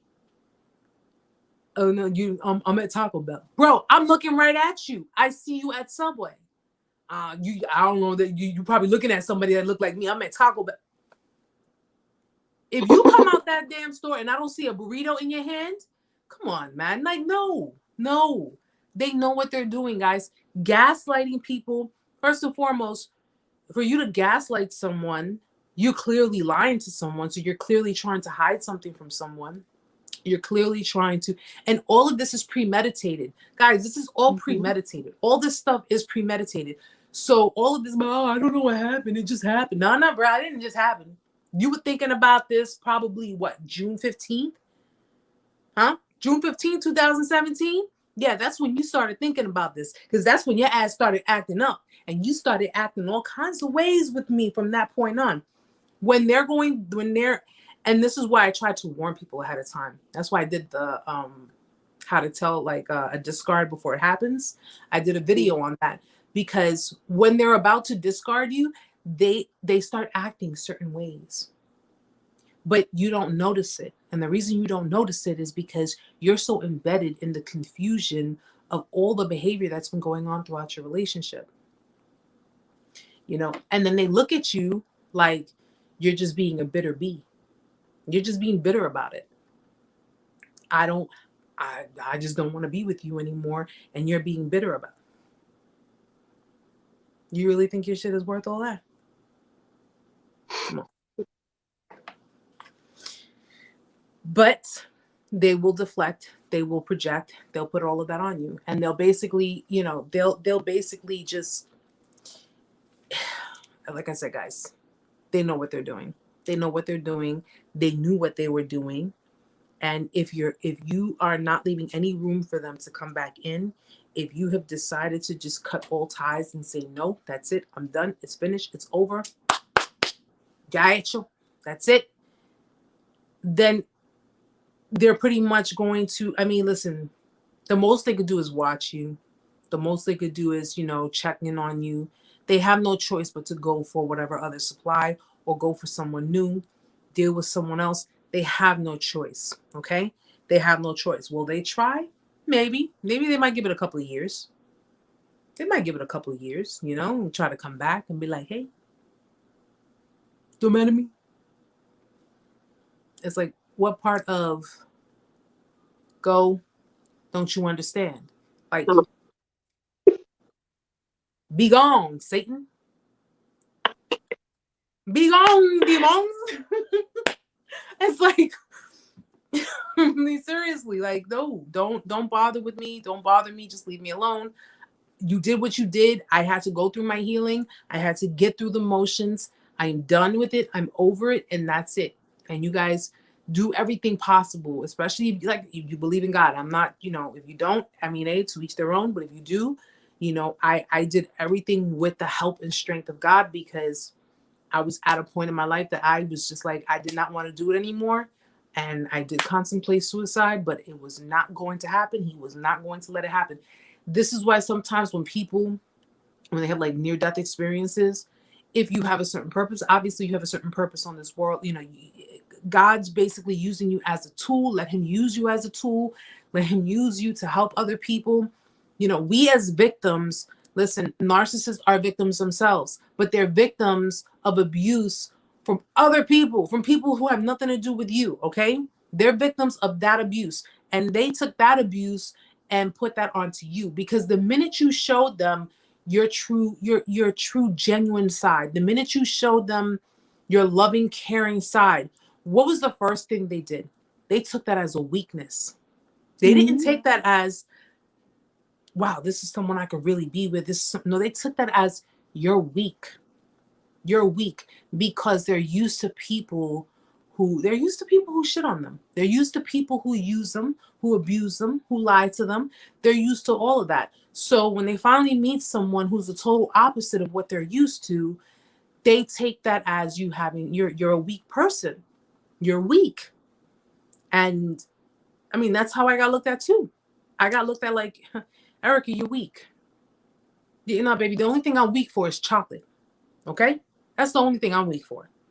I'm not weak for no other human who is as imperfect as I am. But they look at you as you're weak, and your love, your affection, your devotion, everything you did, it triggered things. Ladies, if you dealt with a male narcissist, you triggered things that he needs to resolve with his mother. Okay? He needs to resolve certain things with his mother. That's why he acted the way he did. I explained this before. Male narcissists are typically men who resent their mothers. And that's why they treated you the way they treated you. Okay? Female narcissists are typically females. And mind you, guys, it can go both ways. It can go with narcissist mother or fathers. Okay? Female narcissists are the same way. They resent, maybe they had issues with abandonment. Maybe, they obviously, well, female narcissists, you know what I've noticed? Female narcs, a lot of that runs between them and their mom. Their mother has more influence on them. And I've learned that. Their mother has more influence on them in maybe using people, being detached, being emotionless. Like if the fathers had affected them, they affected them in the sense of, like that fear of abandonment, where it's like they may have abandoned them emotionally. But female narcissists, I really strongly see it as, that's more a correlation with their mothers. Maybe their mothers were like extremely emotionally detached and really didn't teach their daughters how to properly handle relationships, how to properly deal with people. So either way, I don't like them. Women's warrior, the ones that claim religion and still do dirt, or the ones to me that are the most dangerous. Yes, yes. And I noticed that about do I want to mention her? I noticed that about my ex, well, my ex's ex. Oh, And I was like, what you talking about? no, because you know what? I mean, it's no news, guys. It's nothing new. I've already said it 100 times before.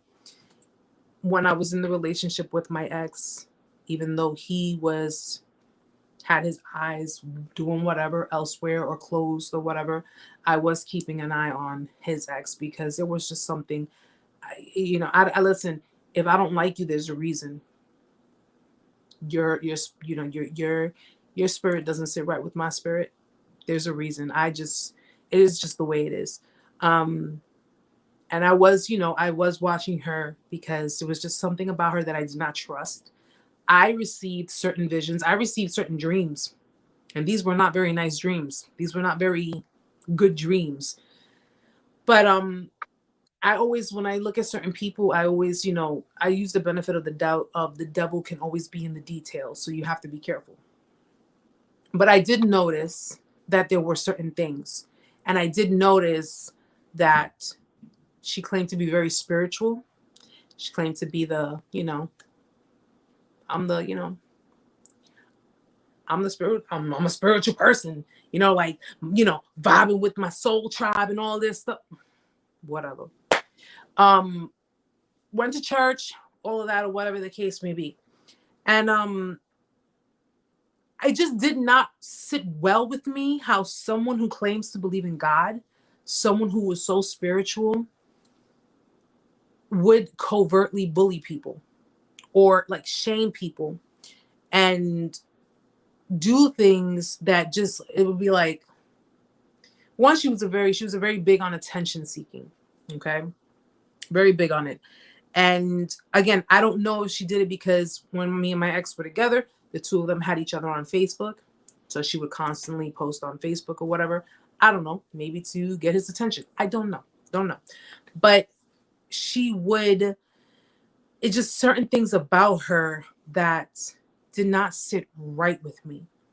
And the first thing that came to mind when I started like really feeling, and by feeling, I mean like opening myself up to feel the energy with everything, was succubus energy. It felt succubus. Okay. And I did not like it. I didn't realize what that energy was until afterwards. And if you're familiar, especially people who are believers in God and believe, what succubus is. Okay. You know the demon succubus, just like incubus. Incubus is for the women, succubus is for the men. A lot of you are also familiar with the Jezebel spirit. Okay. Jezebel spirit is one of the most dangerous spirits that can consume people, both men and women. Okay. Jezebel spirit. Jezebel, well, first and foremost, when you're in a dynamic with a narcissist, I did a video on the Jezebel spirit. I think it's on my Instagram, right? I put it on my Instagram. I'll put it on YouTube. Just to give just a short breakdown of it. Jezebel was pretty much the narcissist. Her husband was the codependent. He was the enabler. Okay.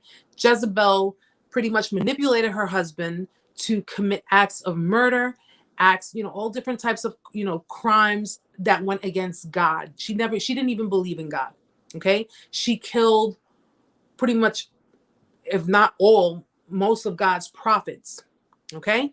And, because God was helping Elijah in trying to, to defeat Jezebel, clearly Jezebel got pissed off because he killed all her prophets with the help of God. So long story short, she did what she did. She manipulated her husband. She wanted all that power.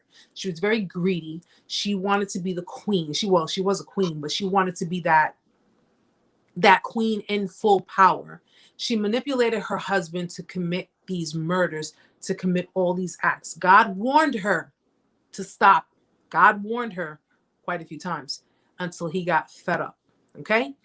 do not piss God off. I tell people that. So people who walk with the Jezebel spirit and people who sit there claiming to be believers in God, trust and believe he knows when you're faking. Even though us people may not be too keen on intuition, God is always 15 to 20 steps ahead. So trust.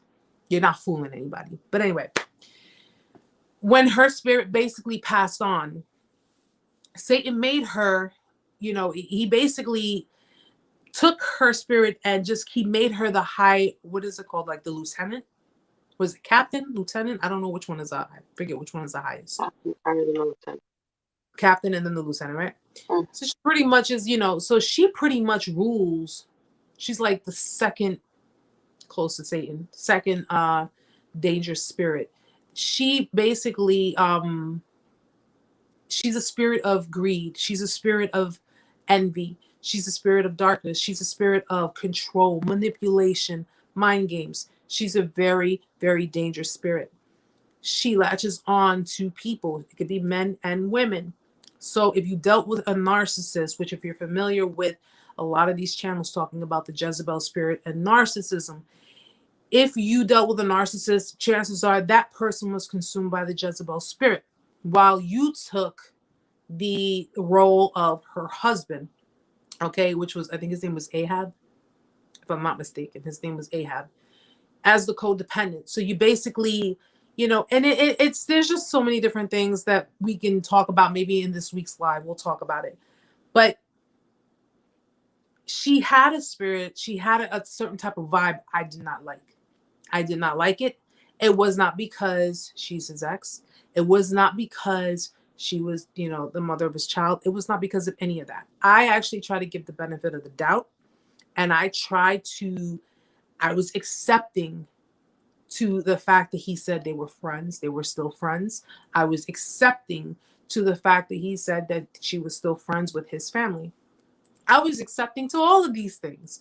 I even at one point said to myself, maybe if I approach her, like not approach her, but introduce myself to her, and quite possibly at that time, before I even felt the way I did, I could possibly get to know her because I really care about their daughter.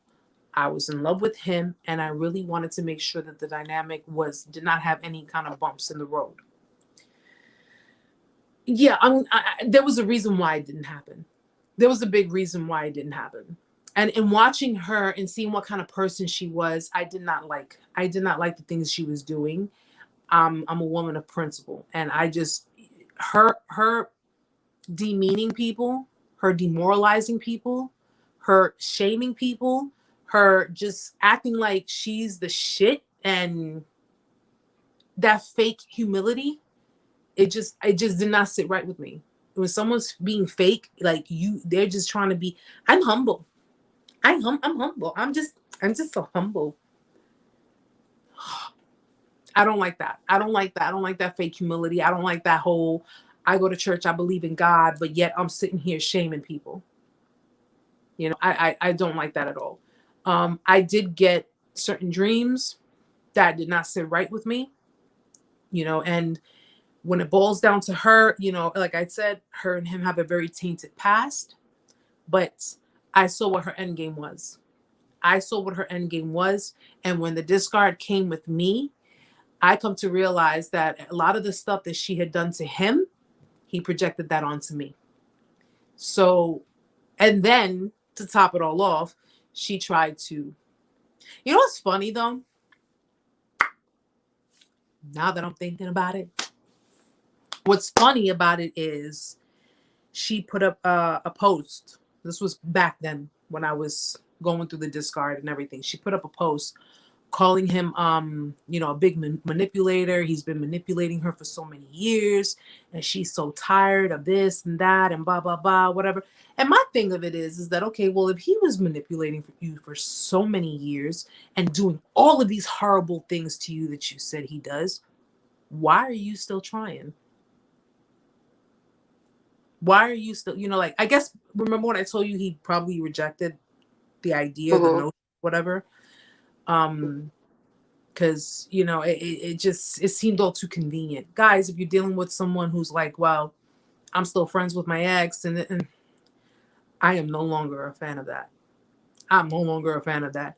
You come and tell me you're friends with your ex. Well, then you and her can be BFFs, and you guys can go skip and hop your asses along with each other. Because I'm not dealing with that.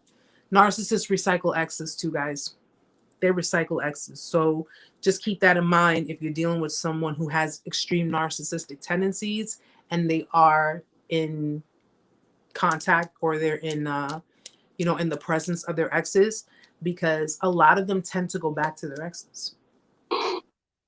They tend to either go back to their exes, they go to New Supply, or they just kind of keep everybody in the loop. They just keep everybody else like surrounding them. That's what they like. Be careful with that. Extremely careful. Yeah, Magnificent. They do. They keep their exes around. I don't. There's only one ex I deal with, and that's my kid's father. I have to. But other than that, I don't. It's like, why would I want to be friends with an ex? What, Amanda? Would you be friends with an ex? Who? Hmm? Who? Would you be friends with an ex? With a who? An ex. Would you be friends with an ex? I'm trying to be sarcastic. With who? Like, they're nothing to me. They're an ex for a reason. They're supposed to stay in the past. Yeah, that's the way I see it. That's the way I see it. But hold on one second. Magnificent says, I saw right through that. Exes everywhere. Recycled like a baseball team call up from the bench. Yeah. And that's exactly what she tried to do with him. She tried to recycle him. She basically saw, well, she's not in the picture no more. So what's good? And I'm like, me personally, I'm like, listen, whether he did or didn't go back to her, I mean, listen, that didn't got shit to do with me, because at the end of the day, I ain't going back. So I really don't care. But it's just like the things that get me is when they tell you, this is why they say narcissists will talk bad about their exes. But if it's contradictory, right? They say the ex did X, Y, and Z.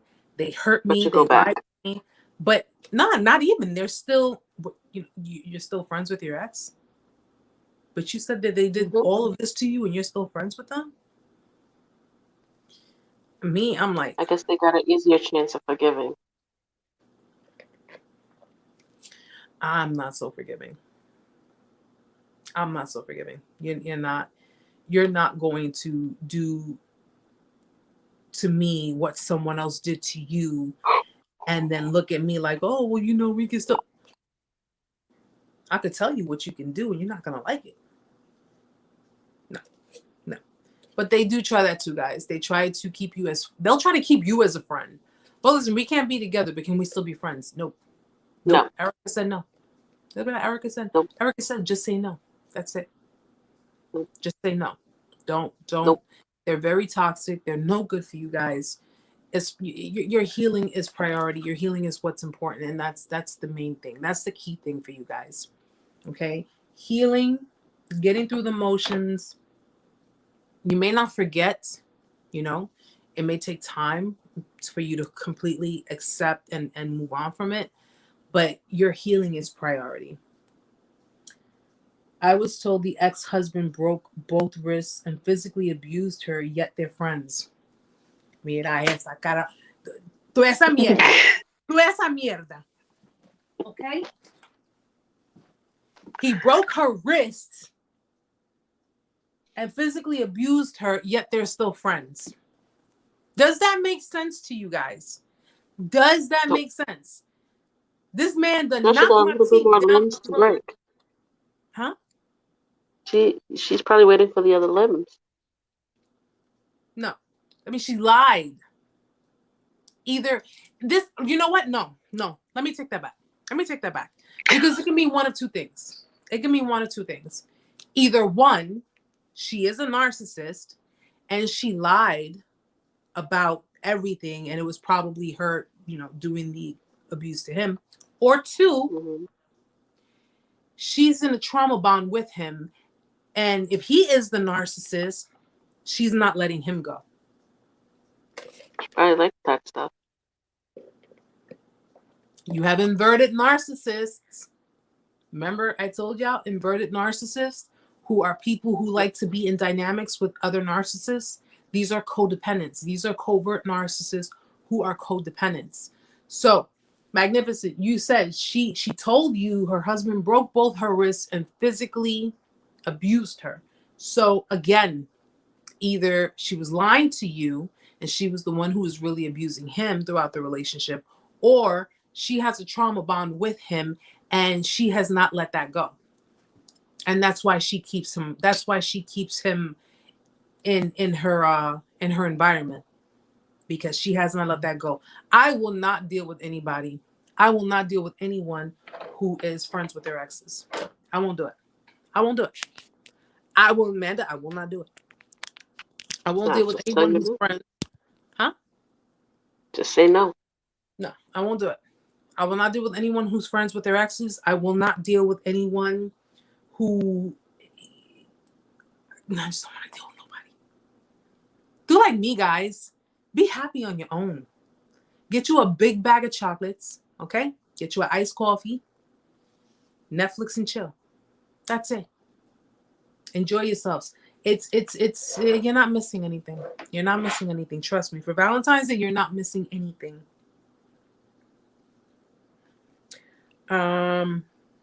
No, it's her. I'm certain. She lets nobody go. Well, narcissists do that too. They don't let you go. They don't let you go. And you're always going to be considered theirs. You're always going to be considered theirs. You're a piece of property. That's all. That's all. It's like, I don't know whether to feel insulted or flattered. It's like, no, you're mine. You're my property. Like, you do know that Lincoln freed the slaves, right? Like, you really think, you know, slavery is illegal, okay? You don't own me. No. I don't think so. She typed today. No. I just don't like them. I don't like them. And if I could walk around, I think I might just get the Ghostbusters outfit and just walk around town. Guys, I'll get the Ghostbusters outfit. I'll put the goo inside the thing, and you just tell me where they're at. And I will go around town and I'll do like PETA. You know how PETA does when you see somebody with a fur coat? She's going by herself, guys, because I'm not going with her. Hell no. I'm not punk. I got it. I'm a punk. I'm a punk. You're supposed to do this with me. You're supposed to be my ride or die. I am your ride or die, but I gotta get you out. So you gotta plead insanity or something? What you gonna do? I'm not gonna be Ms. Sanchez, why were you walking around in a Ghostbusters outfit with glue in your make-believe Ghostbuster gun? We're filming. How's that gonna go? Show. Intuitive vibes, right? Slime time. This is what I deal with. Yes, this is what she deals with, guys. She deals with this every day. She tries to be reasonable with me. She tries to be a voice of reason, and sometimes it works, sometimes it doesn't. But 60% of the time it don't work because she tells me to shut up. That's what she said. I'm like, all right, whatever. Anyways, look at her face. Guys. She doesn't too. Yeah, but guys, you know, I mean, whoever couldn't make it to the live, you know, they'll catch it on the stream. I just want to let you guys know that, again, you know, just be very, very careful. Enjoy your Valentine's Day. Enjoy your time with yourself, for yourself, by yourself. There's nothing wrong with that. Absolutely nothing. I'm gonna be alone Valentine's Day, and at the end of the day, I'm okay with that. I mean, I have little man with me, but I'm okay with that. You know, it's all about healing. Everybody's in different stages, different phases. So, you know, beginners, people who have just gone through the motions, people who are just going through the whole, the whole process of the beginning stages. Those are the hardest. The beginning is always the hardest. It's always the hardest because it's like walking on hot coals. It's like, shit, I want to get over this Everything's already. a trigger. But Everything's yeah, a trigger. it is the hardest. But and just keep in mind, anything that your ex narcissist does via social media, meaning I don't know if they got new supply or whatever, and they're trying to, like, they're posting up all kinds of pictures, and they're posting up lavish dinners and so forth. I mean, well, I don't know how lavish the dinner could be because a lot of places aren't doing indoor dining. So, They but get creative. even if they do try to get creative, ignore it. Ignore it. It's all an attempt to make you jealous. It's all an attempt to make you upset. It's all an attempt to make you feel, just feel some kind of way. And if they can succeed if you're focusing on that. So please try not to do that. Try not to do that. Just slowly, even if it takes time, slowly let it go. But block, remove, make your stuff private. Keep yourself encapsulated. Don't let them in. Don't let them bother you. Don't let them come around. If they come around, sick your dog on them. If you have one, sick your dog on them, or get your neighbor's dog if they got, like a Rottweiler or something like that, and let them go to town. But please do not fall for the Hoover. If you're not sure about the Hoovers, look through my videos. I have a video on the Narcissist Hoover tactics. There are so many of them, but just steer clear, and just do like what Magnificent did. Magnificent did it very logically. He did it very controlled. He did not react. He responded, and that's exactly how it should be. Let them know, listen, I want absolutely nothing to do with you. I do not care if you have changed. I do not care if you are claiming. I don't care. I don't care if you come to me with a doctor's note from a therapist saying he's cured. I don't care. I do not care. Okay. Next lifetime. Okay. You're probably going to go through a few more lifetimes with these people. I'm just going to tell you that right now. You're going to go through a few more lifetimes with these people. So it didn't work out this life. Maybe next life. Maybe they learn their lesson, and maybe the next life they'll wise up. But it's not going to be the same regardless. You're not going to see them the same. You're not going to see them the way you once saw them. You're going to continuously have that image in your head. And all it's going to do, guys, if you let them back in, you're going to continuously sit there and wonder when, how, who, where. How deep how personal is it going to be? Yeah. Or are you just doing this because you're triggers? Narcissists are known to try to get revenge, especially if you've rejected them in the past. They will try to get revenge, and it's preemptive, so you don't know when it's going to happen. It's just not worth it to live your life that way. It really isn't. It really isn't. When you could be healing, you could be restoring, and you can meet someone who actually appreciates you, who actually wants to be a part of your life, because you now know what you deserve. You now know what it is that you need, because you've learned your lesson. This is about learning lessons. Being a narcissist is about learning lessons. And if you continuously go back and they continuously hurt you, and it gets worse and worse and worse over time, that's because you're not learning your lesson. Okay? Let them go.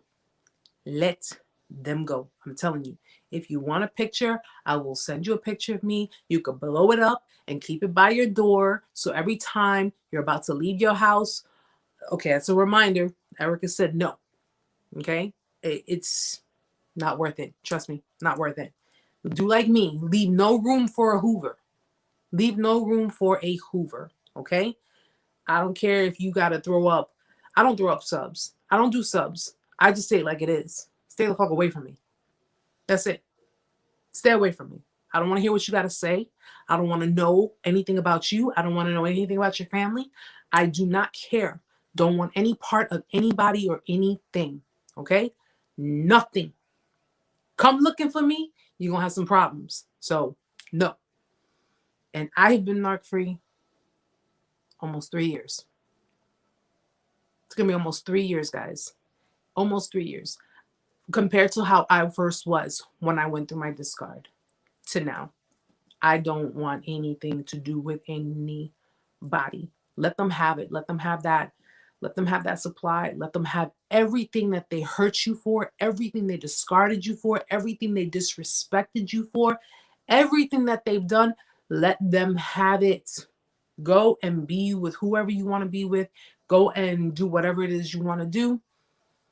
Live your own life. Tell God, okay, God, I learned my lesson. I'm ready for my blessings. I'm ready for my healing. Let him in and let him do what he has to do for you. But please, please, please, please, please do not let them back in. Don't let these people back in. I beg of you, please don't. And I have not begged anybody, but I'm begging you guys, don't do it. Yes. Magnificent says, think it's time to start the Ride the Cactus movement. We could do it. See, Magnificent's on my team. He understands. We could do it. It's all about you guys. It's all about you guys. I handle my situation the way I handle it. I deal with the people. Well, I dealt with people in the past, but even if you, like I said, if you're not sure, even if you feel yourself being triggered, you feel yourself getting a certain kind of emotion, you feel yourself getting a certain kind of feeling, email me. Shoot me an email. Okay, shoot me an email. Me and Amanda both have access. So if you want to, reach out because, it's just something that might be a little too much for you, shoot me an email. I have no problem with you guys sending me emails. And, if you just need someone to talk to, if you need someone to give you, reassurance, you need someone to just be that support beam that you need, we're here. We're here for you. We will not turn you away. We will not. That's the whole point of this channel being up. That's the whole point of us being here with you guys. We're not going to turn you away. We know the pain. We know what that feels like. We know exactly what it is you've gone through, exactly what it is you're going through, and we want to help you. We do. So just keep that in mind, guys. Please keep it in mind. But I do hope, aside from all of that, that you guys have a great weekend. I hope that, listen, if you have kids, make Valentine's Day about your kids, buy them candies, buy them, stuff and spend time with them. They're the true Valentines. They're the true loves of our lives, and that's how we have to, remember it by. These people are not worth another thought. Really, really not. And Amanda. What? Yes. I just sit here and listen. I'm just like, yeah, I know you do. That's why my throat hurts. Listen, what do I say to you all the time? I'm here for you. I've learned from you, so I'm just like, yeah, Magnificent. It was tempting. It was very tempting early. Yeah, it's always tempting early on. It's always tempting because you're still stuck you're stuck between your heart and your head. You're stuck between, I love this person, but they really hurt me. But I care about this person, but they really treated me like crap. But, this person showed sides of themselves that I never even would have imagined, but they showed me a side of themselves that is completely scary and completely dangerous. And, the cons will always outweigh the pros because the pros were But never. you also gotta have good people around you to remind you when you're getting in those weak parts. Say, hey, listen, remember that BS that you went through with them? It ain't worth it. Go, hang up that phone, delete that text message. It ain't worth it. And remember the time that they did this. Was it worth it? Yeah, some people won't. Some people won't believe. Some people won't listen. Some people will. But at the end of the day, we can only help those who really want to be helped, and we can only help guide those who really need the guidance, who really want the guidance. You have plenty of people who watch these videos. You have plenty of people who hear survivor stories, and yet they still go back. Mm-hmm. They still go back. Some of them think, well, that can't be me.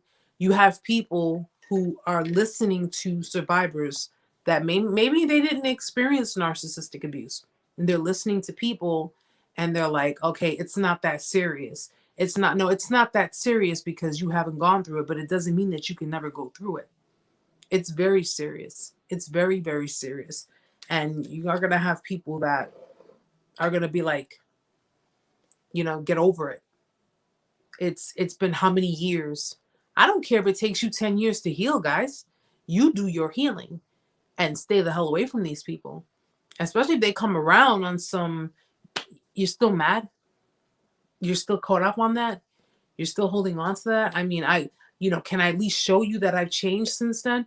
No, you can't. Because one, they had ample time to show you. Two, they should have known right then and there when they were doing it. They should have known right then and there. 3 years, Amanda, I never got an apology. You would think I got one. I never got one. I never got an apology. I never got closure. I never got clarity. I never got any of that. You know what gave me my clarity? My own 2 eyes gave me my clarity. Okay? That gave me my clarity. The mere fact that this person never apologized for acting the way they acted. And all I really did throughout our relationship, besides my own imperfections, which was nothing really too severe, I provided love. I provided generosity. I provided so much to the dynamics of the relationship. And to be disgraced the way I was, yeah, it left me flabbergasted because I never imagined this person would have done that. I never imagined this person would have gaslit me. I never imagined any of that and disrespect me. Disrespect me. Listen, if it was his baby mama, that's a different story because that chick already disrespects people. Okay? Me and her are 2 totally different people. But this is me we're talking about. I've never felt so disrespected in my life.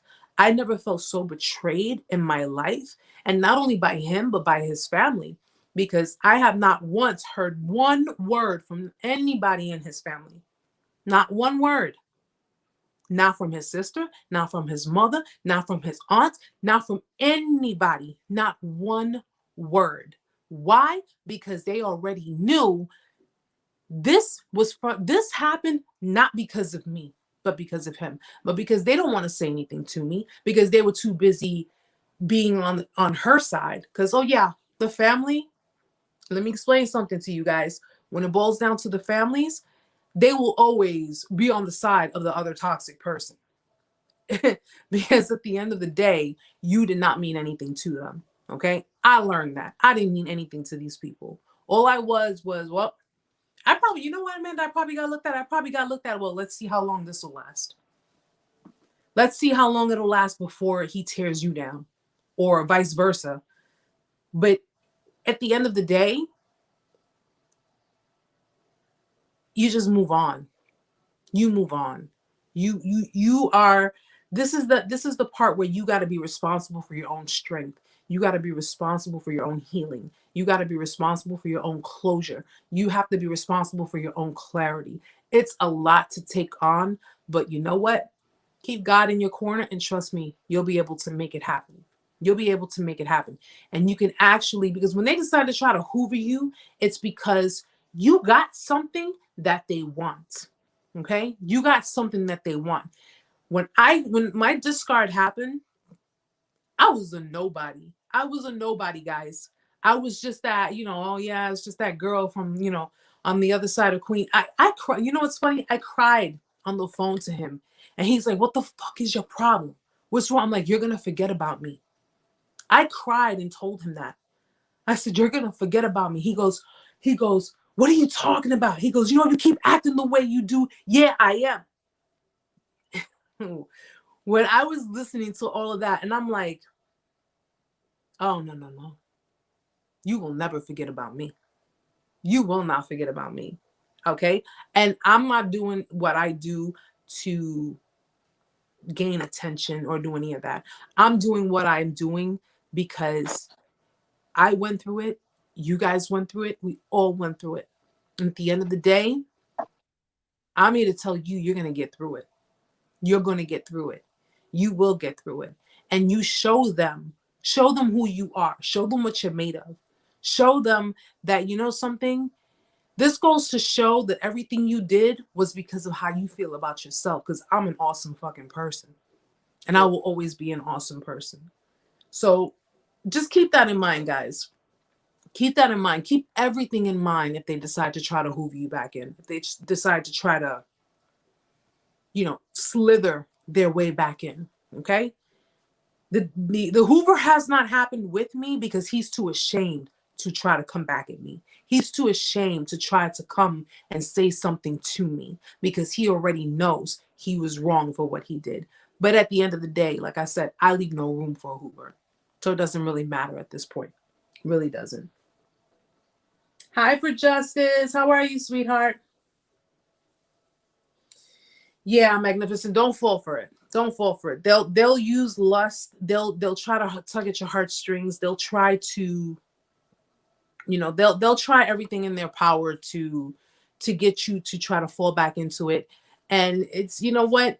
Listen, since she likes to be friends with her abusive ex so much, let her go back to him. Okay? Let her go back to him.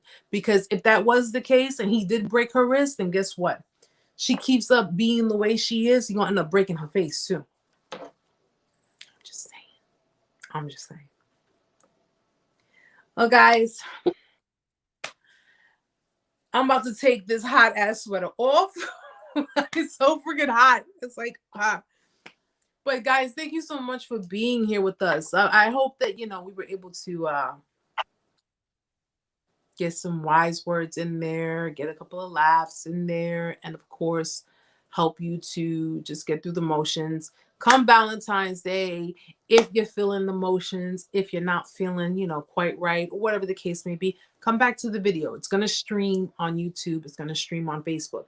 Come back to the video. Come to the parts that, you know, that you like. Come to the parts that'll kind of, you know, keep you in that, what's the word for it? Keep you in that positive space and, you know, keep you from falling off the wagon. We don't want that. Yeah, we don't want that. We don't want that at all. We want you guys to be, you know, healthy, safe, and mentally sane. That's how we want to keep you guys. We want to keep you sane. And if you have, you know, you, like I said, if you need to, shoot me an email. Either I'll get back to you or even Amanda will get back to you. Excuse me. My lunch. I had a big lunch today, guys. But either I'll get back to you or Amanda will get back to you. One of us will, but just know that, you know, you're not alone. So trust me, there are so many other people going through the motions right now, don't know how to deal with it.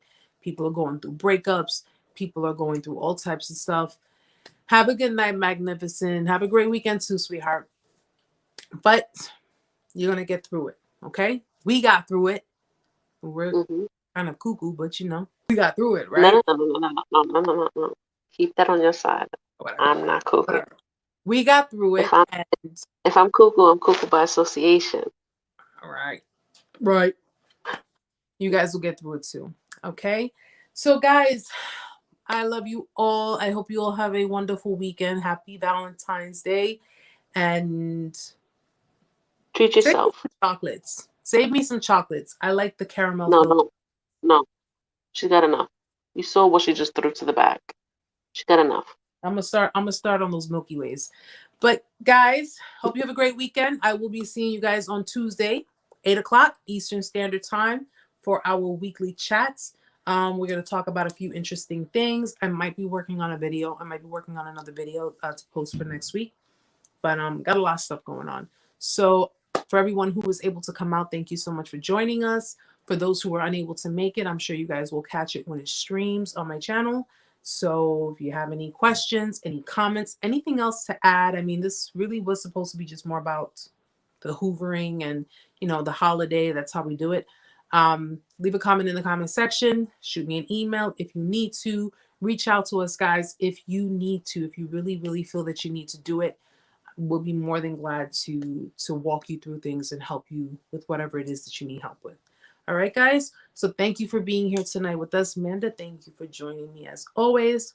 Always a pleasure having you here. Always a pleasure. And of course, please hit the like button on your way out. I would so appreciate that. Oh, for Justice, you're welcome, sweetie. Definitely go backwards if you want to start from the beginning. And but it's gonna be streamed on the channel. So guys, have a great weekend. Love you all. I'll see you on Tuesday. Man, I don't know when the hell I'm gonna see you, but I know I'm gonna talk to you soon anyway. So much love to you guys. Sweet dreams, peace, love, all that good stuff. I'm gonna get this hot sweater off because I don't lose 15 pounds in this. See you guys on Tuesday, guys. Mwah. Have a Good nice night, weekend. guys.